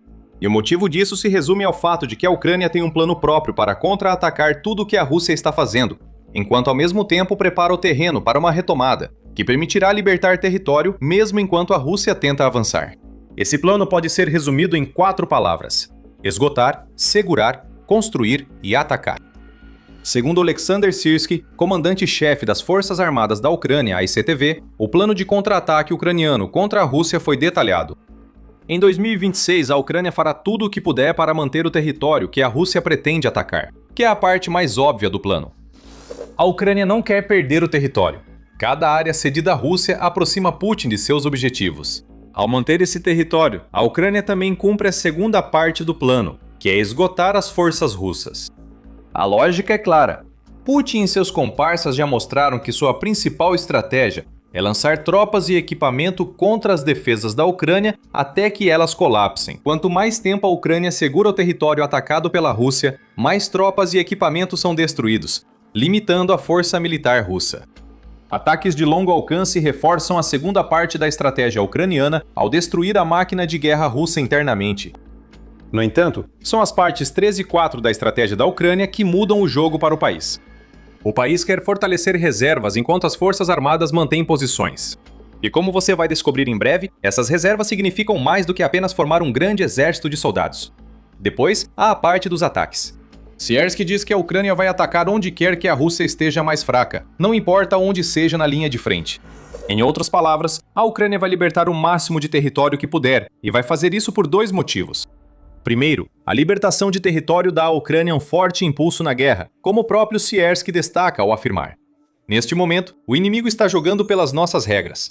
Ou seja, eles são obrigados a se adaptar e concentrar seus esforços onde estamos avançando. Isso indica outro motivo. A Ucrânia recupera mais território do que consegue manter, dificultando os planos de guerra de Putin e obrigando a Rússia a enviar tropas para áreas inesperadas da linha de frente. Isso enfraquece a ofensiva russa que buscava atingir os grandes objetivos de Putin. Temos dois países com planos bem diferentes. Aqui é onde dói para Putin. O plano da Rússia envolve muita conversa e depois vem a destruição completa de todo o esforço inicial para transformá-lo em algo prático. Quanto ao plano da Ucrânia, ele já foi executado, e podemos ver isso em todo o campo de batalha enquanto falamos. Comecemos pela parte mais interessante da estratégia ucraniana de 4 frentes: atacar onde a Rússia é mais vulnerável. A Ucrânia executa esta parte do plano desde o fim de janeiro, quando a SpaceX impediu que a Rússia acessasse o Starlink por terminais ilícitos. Essa única decisão causou uma quebra de comunicação nas forças armadas russas, que deixaria o Led Zeppelin orgulhoso, e levou à abertura de grandes bolsões de fraqueza no sul da Ucrânia, onde os infiltrados russos mantinham controle precário sobre territórios conquistados durante a última parte de 2025. A Ucrânia atacou com força e rapidez, conquistando avanços impressionantes ao libertar extensas áreas de território e várias localidades bem debaixo do nariz da Rússia. O Ukrinformed relata que Syrskyi disse, em 31 de março, que a Ucrânia já libertou mais de 480 km², ou 185 milhas quadradas de seu território, na direção de Oleksandrivka desde que iniciou sua campanha de ataques no início de 2026. Isso se soma aos 430 km², ou 166 milhas quadradas, que a Ucrânia recuperou na contraofensiva de Dobropilia, que ocorreu anteriormente, além da retomada de Kupiansk pela Ucrânia, fazendo com que a cidade saísse completamente das mãos russas. Syrskyi afirma que essas operações já fazem a Rússia desviar tropas de Pokrovsk e Arsheratina, mostrando o impacto desejado pela Ucrânia. Forçar desvios russos e aumentar fraquezas na linha de frente. Lembra da zona de amortecimento ao sul que citamos? A Ucrânia recuperou tanto território perto de Oleksandrivka que essa zona ficou inacessível para a Rússia. Putin não pode criar zona de amortecimento em área fora do controle russo. E à medida que a Ucrânia avança ainda mais nessa direção, o que parece ser o caminho mais provável nos próximos meses, o que deveria ser uma zona de amortecimento vai se transformar em um corredor que a Ucrânia pode usar para enviar tropas em direção a Donetsk. A parte ofensiva do plano ucraniano de 4 etapas para vencer a guerra já está avançada. E lembre-se, cada pedaço de território que a Ucrânia retoma se torna território que ela pode manter, o que por sua vez faz com que seja território que a Ucrânia pode usar para exaurir as forças da Rússia. E falando em manter, a Ucrânia também está fazendo um ótimo trabalho nisso. Antes de aprofundar, fazemos o programa militar para mostrar como o poder se move no campo de batalha. Se você quiser ver mais, certifique-se de se inscrever no canal para nunca perder um vídeo. Agora, manter território. A Ucrânia faz isso desde que a Rússia iniciou sua ofensiva de primavera em março. De acordo com a Euromaidan Press, a Ucrânia conseguiu interromper com sucesso e, na maior parte, bloquear uma ofensiva russa em 13 frentes que se concentra em todos os locais que mencionamos. Há exemplos individuais do sucesso da Ucrânia, como o que o batalhão Ronini do país, que faz parte da 65ª Brigada Mecanizada Separa da Ucrânia, alcançou em 28 de março. A Rússia tentou um ataque blindado perto de Robotina, em Zaporizhia, nessa data. O resultado foi desastroso para a Rússia, pois drones ucranianos destruíram todos os 10 blindados usados no ataque. Essa situação se repete em todas as frentes, com a Rússia enviando mais tropas e equipamentos contra a Ucrânia. Medusa destacou isso em uma análise de 1º de abril, onde observou que atualmente há uma espécie de calmaria em todas as linhas de frente. Apesar do aumento dos ataques russos, a contraofensiva que permitiu à Ucrânia recuperar território fez com que avanços russos em Kharkiv, Zaporizhia e Dnipropetrovsk fossem interrompidos. A Ucrânia ainda controla os arredores de Konstantinivka, onde estão os prédios altos da cidade. Isso prepara o terreno para uma batalha difícil, em que as forças de Putin perderão milhares tentando tomar a cidade. A Ucrânia informa que a situação se estabilizou na direção de Sloviansk e que o país conseguiu até retomar parte da vila de Minkivka em mais um contra-ataque bem-sucedido. Em Yorokiv e Ruliapola, contra-ataques ucranianos quase pararam o avanço russo. O que estamos vendo aqui é a Rússia tentando, sem sucesso, avançar sobre localidades importantes. A Rússia nem está tentando tomar essas localidades diretamente neste momento. Eles estão tentando capturar o território ao redor desses locais para preparar uma ofensiva mais profunda. A Ucrânia segue resistindo, apesar dos esforços. Isso faz parte da estratégia de exaustão da Ucrânia. Antes de falar disso, precisamos focar na parte de fortalecimento. A Ucrânia afirma querer formar reservas, o que envolve mais do que apenas reunir mão de obra. A Ucrânia sofreu um inverno terrível enquanto a Rússia bombardeava sua infraestrutura de energia com ataques de drones e mísseis, projetados para causar o máximo de terror possível aos civis ucranianos. Apagões e falta de aquecimento foram comuns em toda a Ucrânia durante grande parte do inverno de 2025 para 2026. E a Ucrânia vai fazer tudo o que puder para garantir que esteja preparada caso a Rússia tente fazer a mesma coisa novamente no final de 2026. Isso é o que diz a Reuters, que afirmou em 30 de março que a Ucrânia está aumentando suas reservas de gás, já se preparando para o próximo inverno. Ela quer ampliar o suprimento de gás natural liquefeito pelos gasodutos do corredor vertical que passa pela Grécia. As importações de combustível diesel já estão sendo intensificadas, enquanto a Ucrânia faz estoques para o que acredita que está por vir. As reservas têm várias formas. Este exemplo será crucial para a Ucrânia ao tentar prolongar a guerra e fazer sua estratégia de exaustão funcionar. Também há reservas que afetam diretamente as forças armadas ucranianas, acumulando efetivo para enviar à linha de frente conforme necessário. Esse ponto do plano da Ucrânia é difícil de executar.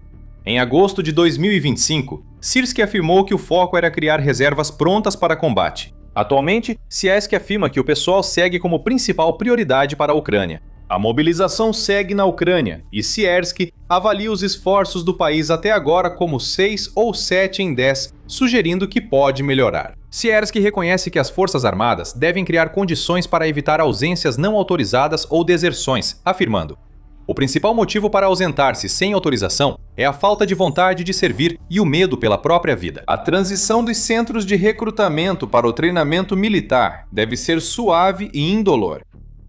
A Ucrânia está trabalhando para melhorar as condições de mobilização, com foco em todas as partes da cadeia, desde a acomodação até o treinamento e a alimentação.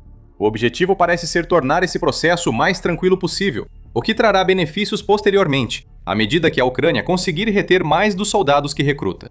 Maior atenção permite formar reservas, que sustentam os demais aspectos do plano da Ucrânia para enfraquecer a campanha russa em 2026. E com isso voltamos à questão do esgotamento.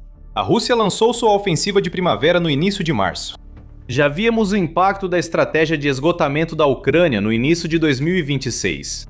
Nos primeiros 3 meses de 2026, a Rússia perdeu cerca de 89 mil soldados, e agora está lidando com aproximadamente 1.500 baixas por dia. A boa notícia para Putin é que esse número é menor do que os cerca de 100 mil soldados que a Rússia perdeu entre novembro de 2025 e janeiro de 2026. No entanto, também vimos um aumento acentuado nas taxas de baixas da Rússia desde o início da ofensiva de primavera, incluindo um dia recorde em que Putin perdeu mais de 1.700 soldados russos em 17 de março, que é o maior total diário até agora em 2026. E esse é o grande ponto, até agora. Enquanto a Rússia tenta intensificar os ataques, o sucesso da estratégia ucraniana de atacar e manter posições é essencial para ampliar as perdas russas. O ministro da Defesa ucraniano, Mikhailo Fedorov, afirma que deseja que a Ucrânia atinja 50 mil baixas mensais contra a Rússia. A Ucrânia ainda não atingiu esse ponto, mas se conseguir manter mais de 1.700 baixas russas diárias, o que é possível, já que a Rússia tenta avançar com mais força do que vinha fazendo há meses, 50 mil pode não ser um objetivo tão absurdo. Afinal, 1.700 multiplicado por 30 dias resulta em 51 mil baixas. Mesmo que a Ucrânia não alcance 50 mil baixas, o plano indica que números menores se devem mais à Rússia recuando pelas próprias perdas do que ao colapso das defesas ucranianas. Quando Syrskyi diz que quer fazer a Rússia jogar pelas regras da Ucrânia, é isso que ele quer dizer. Mais baixas, liberação de território, manter posições estratégicas, desviar forças russas e formar reservas para garantir a luta prolongada da Ucrânia definem o caminho para a sua vitória. Quanto à Rússia, seu principal objetivo de terminar a guerra que Putin começou há mais de 4 anos, até o final de 2026, já foi destruído.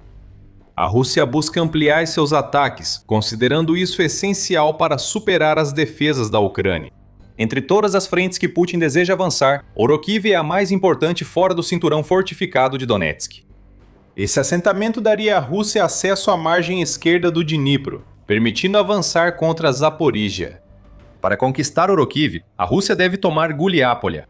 Como mencionamos anteriormente, a Ucrânia tem contra-atacado nesse setor, causando baixas nesse processo. A marcha russa sobre Orokiv já foi revertida, e a Ucrânia claramente planeja mais do mesmo. Não era assim que as coisas deveriam dar certo para Putin. A intensificação dos ataques deveria garantir mais conquistas, não perda de território em meio a milhares de baixas. Mas é isso que ocorre com a Rússia agora. E como relata a nova voz da Ucrânia, o Kremlin já está tão cauteloso com o que está vendo no campo de batalha, tão cedo na ofensiva russa, que já começou a reduzir suas metas para 2026. Segundo o veículo, a falta de tropas já começa a sufocar a ofensiva. Isso levou o Kremlin a adiar metas como a criação da zona tampão na região de Sumi e o avanço em Zaporísia para a segunda metade de 2026, e em alguns casos para 2027. A inteligência militar da Ucrânia aponta que os objetivos em Kharkiv e na costa do Mar Negro já estão sendo descartados. Em vez da grande ofensiva que Vladimir Putin planejava para 2026, persistem as táticas de infiltração iniciadas pela Rússia em 2025. Pequenos grupos de soldados russos avançam, ficam isolados, são destruídos e substituídos por outros, num ciclo mortal que se encaixa perfeitamente na estratégia de desgaste da Ucrânia. A Ucrânia está controlando a guerra. O campo de batalha mudou e todos os planos da Rússia para 2026 já estão destruídos. A Rússia vai continuar tentando avançar, ela até vai conseguir alguns ganhos, mas com os objetivos já sendo adiados, o Kremlin basicamente está admitindo que está indo longe demais. Este é o ano para a Ucrânia acabar com a agressão russa, e ela já executa bem seu plano. Putin tentou criar uma narrativa sobre uma vitória russa inevitável na Ucrânia. A Rússia atropelaria as defesas da Ucrânia em 2026, gritava Putin aos quatro ventos. O líder da Rússia queria projetar força, mas 2026 revelou que suas grandes proclamações eram um sinal de desespero. Algo quebrou nas linhas de frente da Rússia, e a inevitável vitória de 2026 não está chegando. A Ucrânia está vencendo a guerra, e especialistas explicaram o motivo. Tudo se resume aos avanços no campo de batalha. A Rússia avança menos, enquanto a Ucrânia ganha impulso. Do lado russo, o Instituto para o Estudo da Guerra, ISW, e seus especialistas mostram, com números, como as alegações de vitória de Putin em 2026 foram uma mentira. Nos últimos 6 meses, os avanços da Rússia na Ucrânia diminuíram muito, enquanto a Ucrânia combinou defesa e ofensiva fortes para levar a luta de volta para a Rússia, que Putin dizia estar quase vencida. O ISW analisa o período entre outubro de 2025 e março de 2026 em sua avaliação de 31 de março sobre a invasão russa da Ucrânia. Com a perda de acesso ao Starlink e tentativas do Kremlin de restringir o Telegram, ambos causando caos na linha de frente, os avanços das forças de Putin reduziram. Nos 6 meses em questão, a Rússia tomou 1.929,69 km², ou cerca de 745 milhas quadradas do território ucraniano. Isso equivale a um ganho médio de pouco mais de 124 milhas quadradas por mês, ou, como o ISW coloca, 10,66 km², ou pouco mais de 4,1 milhas quadradas por dia. Você pode se perguntar qual é o problema, já que esses números mostram avanços russos. Mas lembre-se da narrativa que Putin tenta construir. 2026 será o ano em que as defesas da Ucrânia finalmente vão desmoronar. Porém, ao comparar esses avanços com o que a Rússia conquistou um ano antes, percebemos as falhas nessa narrativa. Os especialistas do ISW compararam os números dos 6 meses até março de 2026 com o período equivalente entre outubro de 2024 e março de 2025. O que eles descobriram é que as forças da Rússia conseguiram tomar 2.716,57 km², ou quase 1.049 milhas quadradas da Ucrânia durante esse período. Isso equivale a cerca de 175 milhas quadradas por mês, ou 14,9 km², 5,75 milhas quadradas por dia. Acho que você está percebendo um problema aqui. A Rússia parecia perto de derrotar a Ucrânia, mas os avanços militares mostram outra realidade. O que vemos é que os últimos 6 meses foram um fracasso épico para a Rússia. Entre outubro de 2025 e março de 2026, a Rússia conquistou 300 milhas quadradas a menos do que no mesmo período entre outubro de 2024 e março de 2025. Mesmo com a Rússia lançando mais drones de longo alcance contra a Ucrânia do que nunca, incluindo um ataque em 24 de março com quase 1.000 drones, esses tipos de ataques se intensificaram no inverno, enquanto a Rússia pressionava as tropas ucranianas e aterrorizava os cidadãos com a falta de luz e aquecimento. Nenhuma dessas estratégias funcionou. Longe de ser finalmente derrotada pelos ataques implacáveis da Rússia, a Ucrânia não só está resistindo firmemente, como também está criando problemas atrás dos avanços mais lentos da Rússia, o que vai deixar Putin coçando a cabeça. Vamos chegar a esses problemas em breve, mas agora tudo isso aponta para um ponto de virada na guerra da Ucrânia. E para piorar para a Rússia, março marcou o início da ofensiva de primavera, que deveria encerrar tudo para a Ucrânia. Mesmo assim, os ganhos são bem menores do que há um ano. Vemos como a Rússia tenta mostrar que voltou a avançar, pelo menos nos números. Kiev Independente e Hemácias Ucraine informaram que a Rússia aumentou o número de ataques em março. O primeiro relatou em 23 de março que o comandante-chefe das Forças Armadas da Ucrânia, Alexander Syrskyi, confirmou que as forças terrestres da Rússia lançaram 600 ataques nos 4 dias anteriores à publicação do artigo. Isso não terminou bem para a Rússia. Esses 600 ataques foram contidos tão bem quanto vimos a Ucrânia conseguir no período de 6 meses coberto pelo ISW, e as perdas da Rússia foram enormes. Putin enviou dezenas de milhares de soldados para esses ataques, e nos 4 dias em questão sofreu 6.090 baixas, diz Syrskyi. Considerando toda a semana até 23 de março, a Rússia sofreu 8.710 baixas de infantaria, mas praticamente nenhum avanço. Syrskyi afirmou que, devido à atuação coordenada das tropas ucranianas, as ofensivas inimigas foram interrompidas em várias frentes. O relatório da Hemácia Ukraine mostra que os objetivos da Rússia ficaram irreais, pois suas ofensivas estão estagnadas e os avanços diminuem. O veículo afirma que o cinturão de fortalezas de Donetsk, incluindo Sloviansk e Kramatorsk, deveria ser alvo do Kremlin. Para alcançar essas cidades, a Rússia precisa tomar outra parte do cinturão de fortalezas, Konstantinivka. Putin fixou 25 de abril para que as forças russas terminem essa tarefa e declarou que toda Donetsk deve ser controlada pela Rússia até 2026. Essas são exigências absolutamente absurdas. Levou 21 meses para a Rússia conseguir qualquer tipo de rompimento na cidade de Pokrovsk, em Donetsk, e depois mais vários meses para chegar ao ponto em que pudessem legitimamente afirmar que haviam tomado a cidade. Pokrovsk é menor que várias grandes cidades do cinturão fortificado, mas Putin acredita que o cinturão cairá em até 9 meses. Como? A Rússia está avançando em um ritmo mais lento do que há um ano, mas Putin, de alguma forma, acha que as coisas vão acelerar magicamente, mesmo enquanto seu exército está perdendo mais soldados do que em qualquer outro momento de 2026. Se existe algum resquício de lógica aqui, então nós não conseguimos encontrar.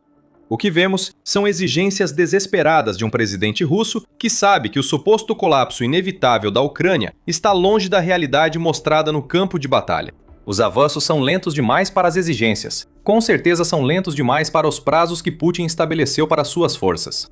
Como destaca o ISW, até o final de março de 2026, as condições no campo de batalha seguem indicando que avanços significativos da Rússia, ou uma vitória total, não são iminentes nem garantidos. Mas aqui está o verdadeiro problema para Putin.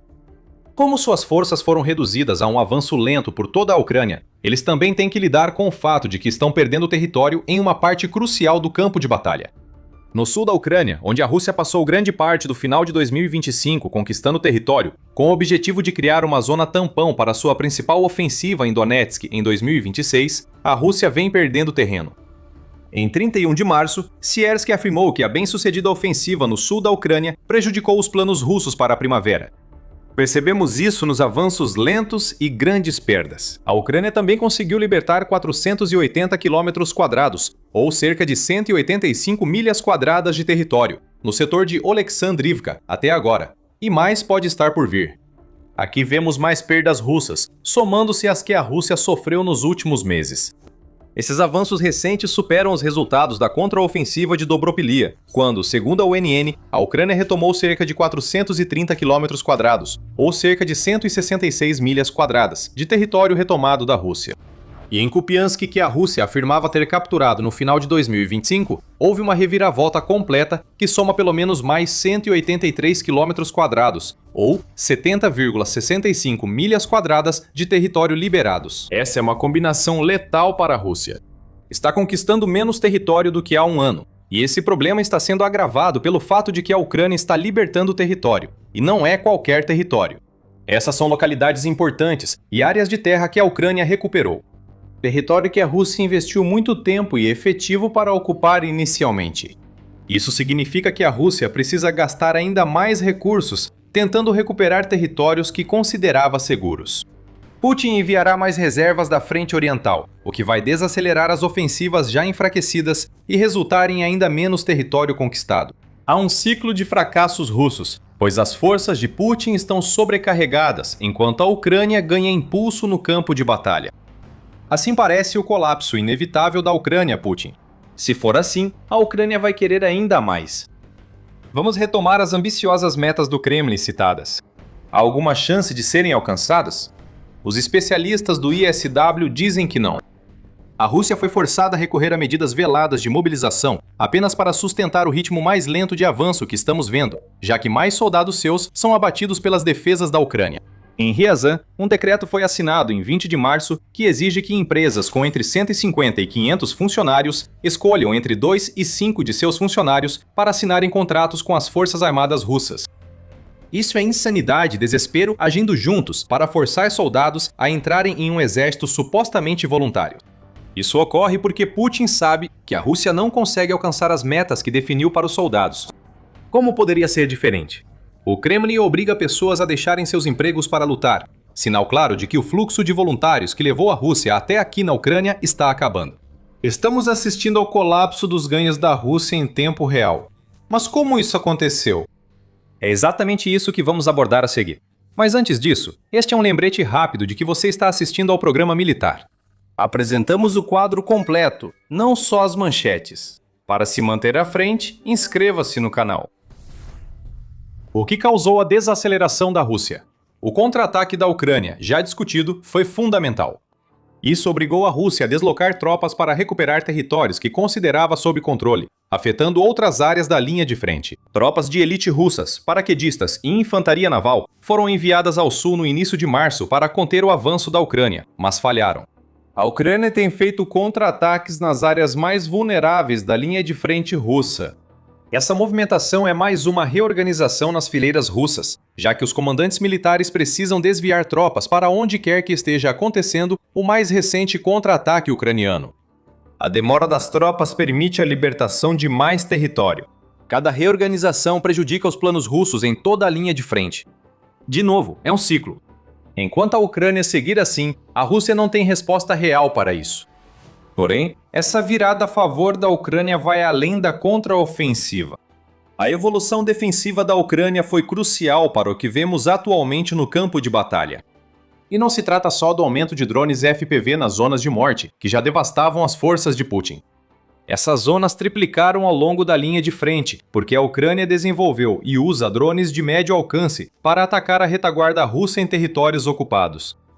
O ISW tratou do tema em publicação de 15 de março, observando que as forças ucranianas ampliam ataques de médio alcance, aumentando sua capacidade de conter ataques de mísseis russos, enfraquecendo defesas aéreas e dificultando operações ofensivas antes da prevista ofensiva russa na primavera-verão de 2026.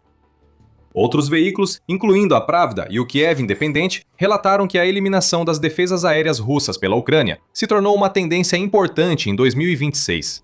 Drones de médio alcance percorrem quase 3 vezes mais que foguetes HIMARS, já usados pela Ucrânia contra alvos russos em territórios ocupados. Agora, drones acompanham esses foguetes e destroem as defesas aéreas russas, abrindo corredores aéreos seguros para a Ucrânia explorar. Usar os mesmos drones para destruir concentrações de tropas, postos de comando e controle, centros de operação de drones e qualquer outro recurso que a Rússia mantém atrás das linhas, para apoiar suas forças na frente. Isso é uma degradação sistemática da força de combate que Putin reuniu.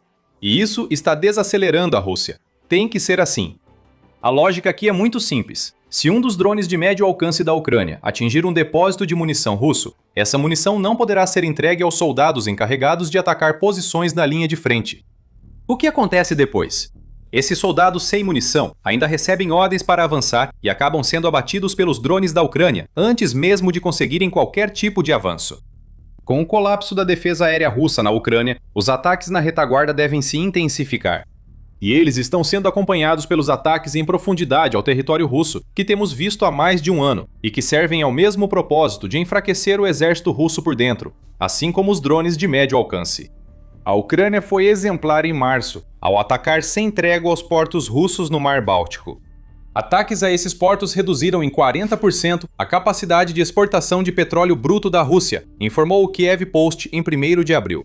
Isso significa que a Rússia não consegue vender petróleo e combustível justamente quando os preços estão nos níveis mais altos desde a era da Covid, devido ao bloqueio do Estreito de Hormuz pelo Irã.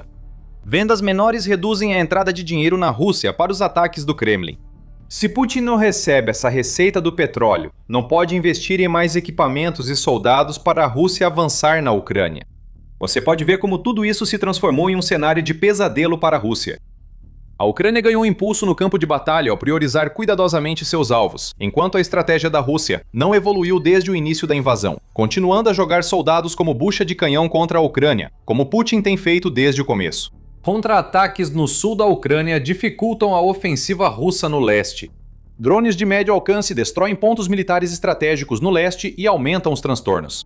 E na própria Rússia, a Ucrânia está atingindo instalações de petróleo, junto com outros alvos militares, com ataques que colocam obstáculos constantes nas engrenagens da máquina de guerra russa. Isso é coordenado, calculado. A Ucrânia vive seu melhor momento, deixando Putin desesperado para insistir que a vitória russa é inevitável. Já falamos desse desespero, e vemos sinais claros nas exigências de Putin à Ucrânia, enquanto pressiona por uma paz que suas tropas não conseguem obter no campo de batalha. Em 31 de março, o presidente ucraniano Volodymyr Zelensky afirmou que a Rússia exigiu a retirada da Ucrânia de toda a região de Donbás em 2 meses. Então, até o fim de maio. Coincidentemente, o Donbás é a região leste que é o foco da ofensiva de primavera da Rússia, abriga o cinturão fortificado e onde os avanços russos desaceleraram. Um dia depois da notícia, o Kiev Independente afirmou que Putin foi além. No dia 1º de abril, o porta-voz de Putin, Dmitry Peskov, declarou: "Quanto aos 2 meses, esse não é o ponto. Zelensky precisa decidir hoje retirar as tropas ucranianas para além das fronteiras administrativas do Donbás. Isso já foi dito várias vezes, e teoricamente ele deveria ter decidido ontem. Ele deve assumir a responsabilidade e decidir. Essa é a pressão que Putin está exercendo sobre a Ucrânia. Esse tipo de pressão não fará a Ucrânia ceder. Kiev já afirmou que não considera entregar o Donbás em um acordo de paz. A Rússia sabe disso, mas está fazendo esse novo conjunto de exigências agora porque sabe que o ritmo lento do seu avanço nos últimos 6 meses está muito longe do necessário para atingir seu objetivo de capturar Donetsk, o que, por sua vez, significaria a queda do Donbás até o final de 2026. Mais uma vez, isso é Putin tentando projetar poder em um momento em que o ímpeto está a favor da Ucrânia. Território está sendo liberado no sul da Ucrânia, e a ofensiva russa na primavera começou da pior forma possível. Não há razão para a Ucrânia ceder a essas exigências desesperadas. O presidente da Escola de Economia de Kiev, Timofey Milovanov, revelou em 31 de março que março de 2026 está a caminho de ser um mês recorde para as perdas russas, já que o número de baixas deve ultrapassar 30 mil. Mais uma vez, nas linhas de frente, o desespero de Putin por um acordo que esconda o quão mal a Rússia está indo se reflete no desespero sentido pelos soldados que a Rússia está enviando para a linha de frente. Reportagem da United 44, em 30 de março, mostra que mais soldados russos preferem suicidar-se a enfrentar os enxames de drones ucranianos nas zonas de abate. O ministro da Defesa da Ucrânia, Mikhailo Fedorov, afirma que há tantas evidências em vídeo sobre essa onda de suicídios que é possível concluir que ocorrem diariamente entre soldados russos. Soldados russos costumam se suicidar quando feridos ou cercados por drones ucranianos. Isso ocorre porque a propaganda russa afirma ser melhor morrer do que ser capturado pela Ucrânia. Mentiras em cima de mentiras. Toda a invasão da Ucrânia se baseou nisso. Os soldados de Putin enfrentam a realidade que seu líder tentou ocultar. A ofensiva de primavera, que prometia acabar com a Ucrânia, já fracassa. Milhares de soldados russos morrem diante das defesas da Ucrânia, e muitos tiram a própria vida antes de morrer.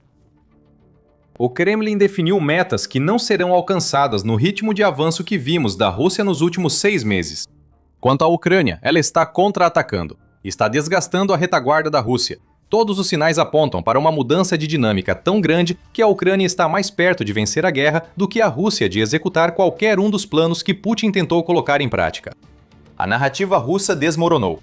A Ucrânia avança enquanto a Rússia desacelera.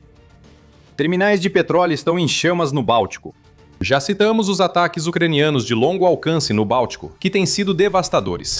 Para Putin, a primavera de 2026 deveria ser o início de uma grande ofensiva que finalmente lhe permitiria afirmar que sua chamada Operação Militar Especial foi um sucesso. Mas não é assim. A contraofensiva ucraniana está vencendo as forças russas. A guerra de Putin está desmoronando depois que a Ucrânia cegou o exército russo e realizou uma mudança massiva, como ninguém esperava. Isso é libertação, é desrussificação. E isso levou a Ucrânia a bater recordes por todos os lados, começando com a maior libertação de território ucraniano que vimos desde a contraofensiva de 2023. Nos 2 primeiros meses de 2026, a Ucrânia recuperou 100 milhas quadradas de território, principalmente em Zaporizhia e outras áreas do sul antes controladas pela Rússia. De acordo com a United 24 Media, essa desrussificação de tanto território representa não apenas a maior quantidade de terra que a Ucrânia libertou desde 2023, mas também a primeira vez desde a contraofensiva lançada naquele ano que a Ucrânia conseguiu conquistar mais território do que perdeu para as forças de Putin. Agora, isso representa uma mudança importante na guerra da Ucrânia, mostrando que, pela primeira vez em quase 3 anos, o país finalmente ganhou impulso no campo de batalha. O avanço lento das forças russas foi interrompido na maior parte das linhas de frente, e a Ucrânia aproveitou sua nova posição para voltar a avançar sobre territórios que Putin achava que estavam seguros. Esse avanço teve grande apoio da SpaceX e da decisão de Elon Musk de cortar o acesso russo à Starlink, que antes era utilizado pela Rússia por terminais ilícitos fornecidos a seus soldados. Em uma medida que alguns diriam que já estava atrasada, a SpaceX criou uma lista branca para os terminais Starlink da Ucrânia, que ao mesmo tempo serviu como um desligamento automático para os terminais russos ilícitos que estavam sendo usados na Ucrânia. O resultado foi o caos nas linhas russas, e foi aí que as coisas começaram a mudar a favor da Ucrânia. O avanço ucraniano em Zaporizhia foi desencadeado pelo colapso total das comunicações, que ocorreu após o desligamento do Starlink. De repente, os infiltrados russos no território ucraniano, que esperavam reforços escondidos, pararam de receber informações. Isolados e sem saber o que ocorre, esses infiltrados estão sendo eliminados pelas equipes de busca e destruição da Ucrânia, o que enfraqueceu ainda mais o já frágil controle de Putin sobre grandes áreas do sul da Ucrânia. A Rússia ainda está em uma posição bastante enfraquecida no que diz respeito ao seu comando e controle, mesmo enquanto tenta desesperadamente encontrar alternativas para os terminais Starlink desativados, que já não pode mais usar. Isso não poderia ter ocorrido em momento pior para Putin. Putin e seus aliados do Kremlin, como nos últimos anos, preparavam uma ofensiva na primavera, que poderia durar até o verão ou outono. O objetivo da ofensiva era atacar o cinturão fortificado de Donetsk e conquistar mais território no sul da Ucrânia. Com o avanço das forças ucranianas, o Kremlin precisa rever seus objetivos, pois as tropas russas foram forçadas a adotar uma postura defensiva, o oposto do esperado nesta primavera. A United 24 Media informa que o presidente da Ucrânia, Vladimir Zelensky, disse que a contraofensiva, com grandes resultados para a Ucrânia, foi planejada para atrapalhar a ofensiva de primavera. E mesmo enquanto a Rússia tenta reunir forças perto de alvos importantes, como o assentamento de Julia Polya, ela está tendo que fazer isso após 2 meses de perdas constantes que deixaram todos os planos comprometidos. Os planos do Kremlin ficaram em frangalhos. Esta deveria ser a primavera para preparar a vitória da Rússia. Em vez disso, tudo o que vimos até agora é uma ofensiva contínua da Ucrânia, enquanto ela desrussifica mais do seu território. O que começou como um contra-ataque pontual após a perda de Stalin pela Rússia se transformou em algo bem maior. Apesar da melhora do clima de inverno na Ucrânia, que favoreceria a ofensiva russa, é a Ucrânia que avança e se defende bem contra as forças reunidas por Putin. As coisas não saíram como a Rússia esperava. Putin queria bombardear a infraestrutura energética da Ucrânia no inverno para forçar uma rendição precoce. Essa estratégia falhou. A Ucrânia resistiu ao ataque aéreo e voltou mais forte do que a Rússia imaginava, durante o inverno em que se esperava seu colapso. Com o tempo melhorando, a desrussificação segue. Os blogueiros militares russos estão perdendo a cabeça. Segundo o Instituto para o Estudo da Guerra, ISW, que publicou essa avaliação em 25 de março sobre a invasão de Putin.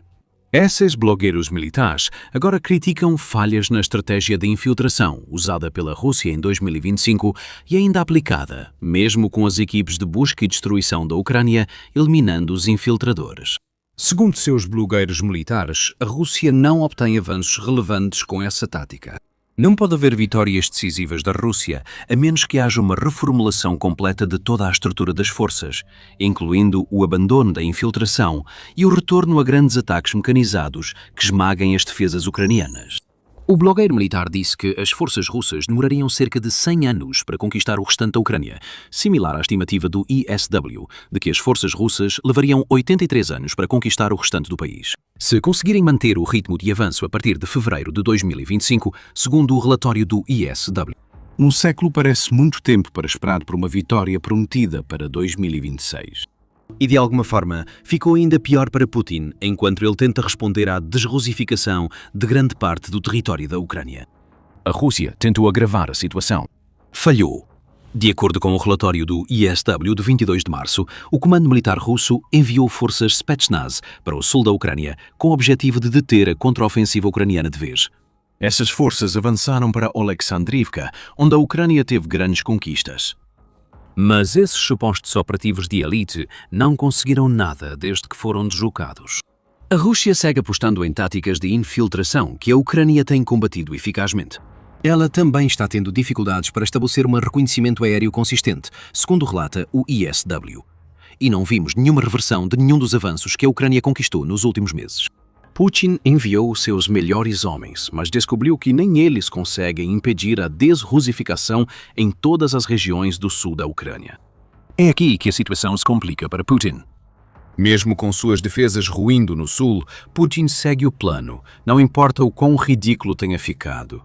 Foi o que ele fez na ofensiva da primavera, ordenando que suas forças enfraquecidas atacassem as defesas da Ucrânia, mesmo enquanto perdiam terreno no sul. Donetsk segue como alvo principal, mas Zaporizhia também é foco, e as investidas russas nessas áreas estão batendo novos recordes. Agora estão sendo registradas baixas altíssimas entre as forças russas enfraquecidas, e essas perdas estão subindo tanto que tanto Zelensky quanto o comandante-chefe das Forças Armadas da Ucrânia, general Oleksandr Syrskyi, afirmam que os esforços de recrutamento da Rússia não são suficientes para repor as perdas.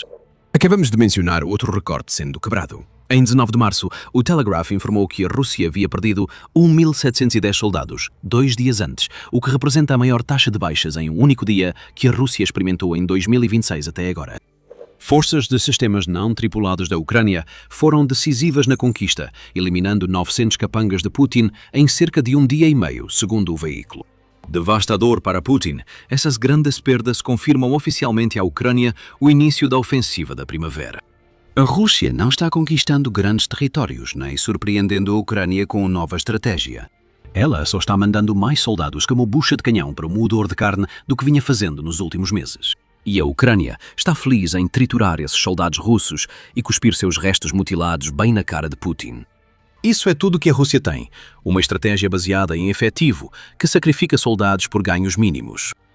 Para combater essa estratégia, a Ucrânia aposta em movimentos direcionados e inteligentes contra as forças russas enfraquecidas. A Ucrânia está recebendo mais do que está investindo, enquanto a Rússia está perdendo soldados aos montes, praticamente sem nenhum retorno real. O dia Regard não foi um caso isolado para as forças de Putin. Agora começa o desgaste para as forças de Putin, após a Ucrânia passar 2 meses fazendo-as recuar e destruindo reservas russas. De acordo com outro relatório do ISW, este de 23 de março, a Rússia perdeu 6.090 soldados durante os 4 dias entre 17 e 20 de março.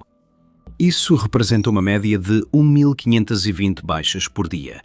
E isso foi o precursor de uma semana que começou em 17 de março, na qual a Ucrânia infligiu 8.710 baixas à Rússia. Isso não é sustentável para a Rússia, mas é a realidade da ofensiva da primavera. A campanha de desrussificação da Ucrânia nas regiões do sul do seu território tem sido notavelmente eficaz. Mesmo assim, a Rússia tenta reagir, tanto na guerra quanto à interrupção do Starlink citado antes. Putin acha que isso mudará tudo, mas está enganado. Antes de entrar no assunto, fazemos o programa militar para explicar como o poder se move no campo de batalha. Se quiser ver mais, inscreva-se no canal. Como a Rússia está tentando responder? A Rússia tenta desenvolver sua própria versão do Starlink, sistema de satélites da SpaceX que ficou fora de seu alcance. De acordo com o relatório do Centro de Estudos do Oriente de 24 de março, no dia anterior, um veículo de lançamento Soyuz 21B russo levou 16 satélites para o espaço, que farão parte do sistema de comunicações de banda larga em órbita baixa, chamado Razvet, que a Rússia está tentando criar. Nos próximos anos, centenas desses satélites serão lançados, segundo o Bureau 1440 responsável pelo sistema. Mas essa iniciativa está em desenvolvimento desde 2020 e nem mesmo centenas de satélites, muito menos os 16 que a Rússia acabou de enviar ao espaço, se comparam ao que o Starlink forneceu às forças russas. A constelação de satélites da SpaceX conta com mais de 10.000 unidades, proporcionando cobertura global. A Rússia pode alegar que só quer cobertura sobre a Ucrânia, mas vemos aqui uma tentativa fraca de copiar um sistema de comunicação muito superior a essa versão russa inicial. Ainda assim, para a Rússia, alguns satélites são melhores do que nenhum. Eles não ajudarão, já que o Kremlin proibiu o Telegram na linha de frente, agravando os problemas de comunicação causados pela perda do Starlink. Mas esses satélites vão fornecer internet às tropas russas, que não podem usar esse acesso como precisam para ter chance de sucesso na ofensiva de primavera da Rússia. A Rússia também está tentando colocar à prova os avanços que a Ucrânia conquistou. Enquanto a Ucrânia mantém o avanço iniciado no fim de janeiro, o New York Times relata que a Rússia concentra tropas em pontos considerados essenciais para a ofensiva de primavera e verão. A reportagem traz comentários do comandante ucraniano em Zaporizhia, tenente-coronel Vitaly Gerzak. Eles estão se concentrando nesses locais e querem voltar a nos atacar. Putin parece querer recuperar as terras que a Rússia perdeu para a Ucrânia, para russificá-las novamente após terem sido desrussificadas. Também observamos situação parecida em Huliopla, mencionada antes, onde a Rússia reforça suas tropas. Essas forças agora estão atacando em maior volume do que em qualquer outro momento de 2026. Sirski confirmou isso, afirmando em 15 de março que a intensidade das operações ofensivas na área de Uliapolia é significativamente maior em comparação com outros setores. Pravda confirmou esses comentários e destacou que as ações ofensivas nessa direção são mais intensas do que em outras áreas da linha de frente. Huliapolia está no Oblast de Zaporizhia, deixando claro o objetivo da Rússia, considerando onde ocorreram a maioria dos contra-ataques ucranianos em fevereiro e março. O Emacias Ukraine acrescenta que nos primeiros 10 dias de março, as forças da Rússia lançaram 1.400 ataques.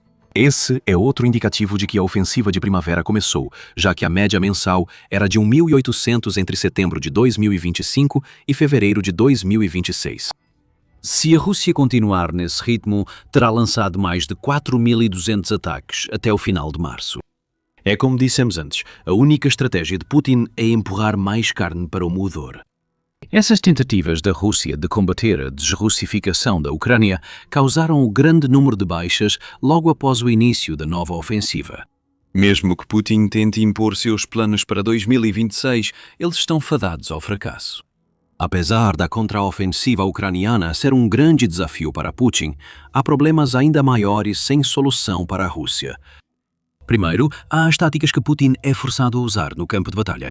Apesar dos blogueiros militares russos pedirem que a Rússia deixe as táticas de infiltração usadas em 2025, a ofensiva da primavera de 2026 segue marcada por novas tentativas de infiltrar pequenas unidades russas atrás das linhas ucranianas. A Rússia adota essa abordagem porque a Ucrânia usa tantos drones FPV que ataques com tanques e veículos blindados estão descartados em boa parte da linha de frente. Estes veículos lentos viram alvos fáceis para drones ucranianos e a Rússia já perdeu mais de 11.800 tanques e 38.800 veículos blindados, segundo o Ministério das Finanças da Ucrânia. As forças de Putin já estavam ficando sem equipamentos e com ainda mais drones nos céus, usar o que restou é uma tarefa inútil. A infiltração pode funcionar no sentido de criar confusão atrás das linhas de combate, mas se a Rússia quiser obter algum ganho significativo em 2026, ela terá que introduzir algum blindado na equação. O grupo de soldados infiltrado em esconderijos mal defendidos só avança até certo ponto. Foi essa tática que a Ucrânia conseguiu inverter com sucesso em sua contraofensiva. Ainda assim, Putin parece achar que algo que não funcionou nem de perto na escala que ele precisa vai ser a resposta em 2026. Não é. A Ucrânia vai garantir isso. E vai fazer isso usando ainda mais drones FPV, aqueles drones que mencionamos há pouco. Como relatou o Kiev Independent em 24 de dezembro, as Forças Armadas da Ucrânia estavam a caminho de receber um total de 3 milhões de drones FPV até o final de 2025. Isso te dá uma ideia da enorme escala do exército de drones FPV que a Ucrânia reuniu para lidar com as tentativas de avanço da Rússia. Isso desconsidera os drones de longo alcance usados pela Ucrânia para atacar a Rússia e os de médio alcance incluídos em seu arsenal para atingir a retaguarda russa nos territórios ocupados. O exército de drones FPV tem criado zonas letais em toda a linha de frente, principalmente nas áreas que a Rússia pretende atacar em sua campanha de primavera. E, aliás, o facto de a Ucrânia ter conseguido empurrar as forças russas de volta, tanto quanto conseguiu nos últimos meses, oferece a vantagem de poder criar essas zonas de morte em territórios que a Rússia achava que estaria controlando quando lançou sua ofensiva de primavera. O que a Ucrânia faz com esses drones FPV é forçar a mão de Putin em relação à estratégia de infiltração que ele vai usar em 2026. Pequenas unidades russas tentam se infiltrar nessas zonas de morte. Aqueles que passam podem esperar apoio, mas não receberão nada substancial. As zonas de morte isolam infiltradores russos das linhas de frente, cortando acesso a suprimentos, reforços e tudo o que precisam para manter posições frágeis que conseguem tomar. Nos primeiros meses de 2026, vimos o resultado da abordagem da Rússia. A Ucrânia tem destruído sistematicamente esses infiltradores, enquanto desrussifica todo o sul. O fato de Putin recorrer à mesma estratégia nesta primavera mostra à Ucrânia que o líder russo não tem novas ideias. A Ucrânia já sabe como combater isso. Dias e semanas recordes de baixas russas em 2026 provam isso. Tudo isso mostra que a ofensiva de primavera de Putin desmorona antes de começar. O ISAW diz que a ofensiva certamente não vai alcançar o que Putin realmente quer em 2026. O ISW diz que o cinturão de fortalezas vai sobreviver ao ano e o melhor que Putin pode esperar este ano são alguns ganhos táticos que vão custar caro para as forças armadas russas. Mais uma vez, estamos vendo um sinal inicial de quais podem ser esses custos a partir dos números de baixas que estão começando a aparecer no início da ofensiva de primavera. Essas baixas já estão fazendo Putin ficar desesperado. Segundo a Emacias e Ucraína, Putin pode ser forçado a enviar tropas mobilizadas da Crimeia para a Ucrânia, já em abril. Isso já é um problema, pois perder essas forças mobilizadas na Crimeia enfraquece a posição da Rússia na península anexada ilegalmente. O que isso também nos mostra é que a campanha de desrussificação da Ucrânia funcionou, no sentido de forçar a Rússia a gastar soldados que pretendia usar como parte da ofensiva de primavera. Esses soldados se foram, e o território que eles controlavam voltou às mãos da Ucrânia. A Rússia perdeu milhares de soldados no início da ofensiva de primavera e possivelmente operativos de elite Spetsnaz no sul. A Ucrânia vem atropelando as forças da Rússia há 2 meses. Agora estamos começando a ver os resultados disso, já que a ofensiva russa de primavera começou de forma tão desastrosa que ainda nem saiu do lugar. Além disso, a Ucrânia agora consegue atacar mais profundamente territórios ocupados, destruindo centros de comando e pontos militares russos. Drones de ataque médio estão em ação e, como a unidade russa de drones de elite Rubicon descobriu, são perigosos e destrutivos. Saiba mais no nosso vídeo. E se você gostou deste vídeo, certifique-se de se inscrever no The Military Show para acompanhar mais da nossa cobertura sobre a guerra na Ucrânia.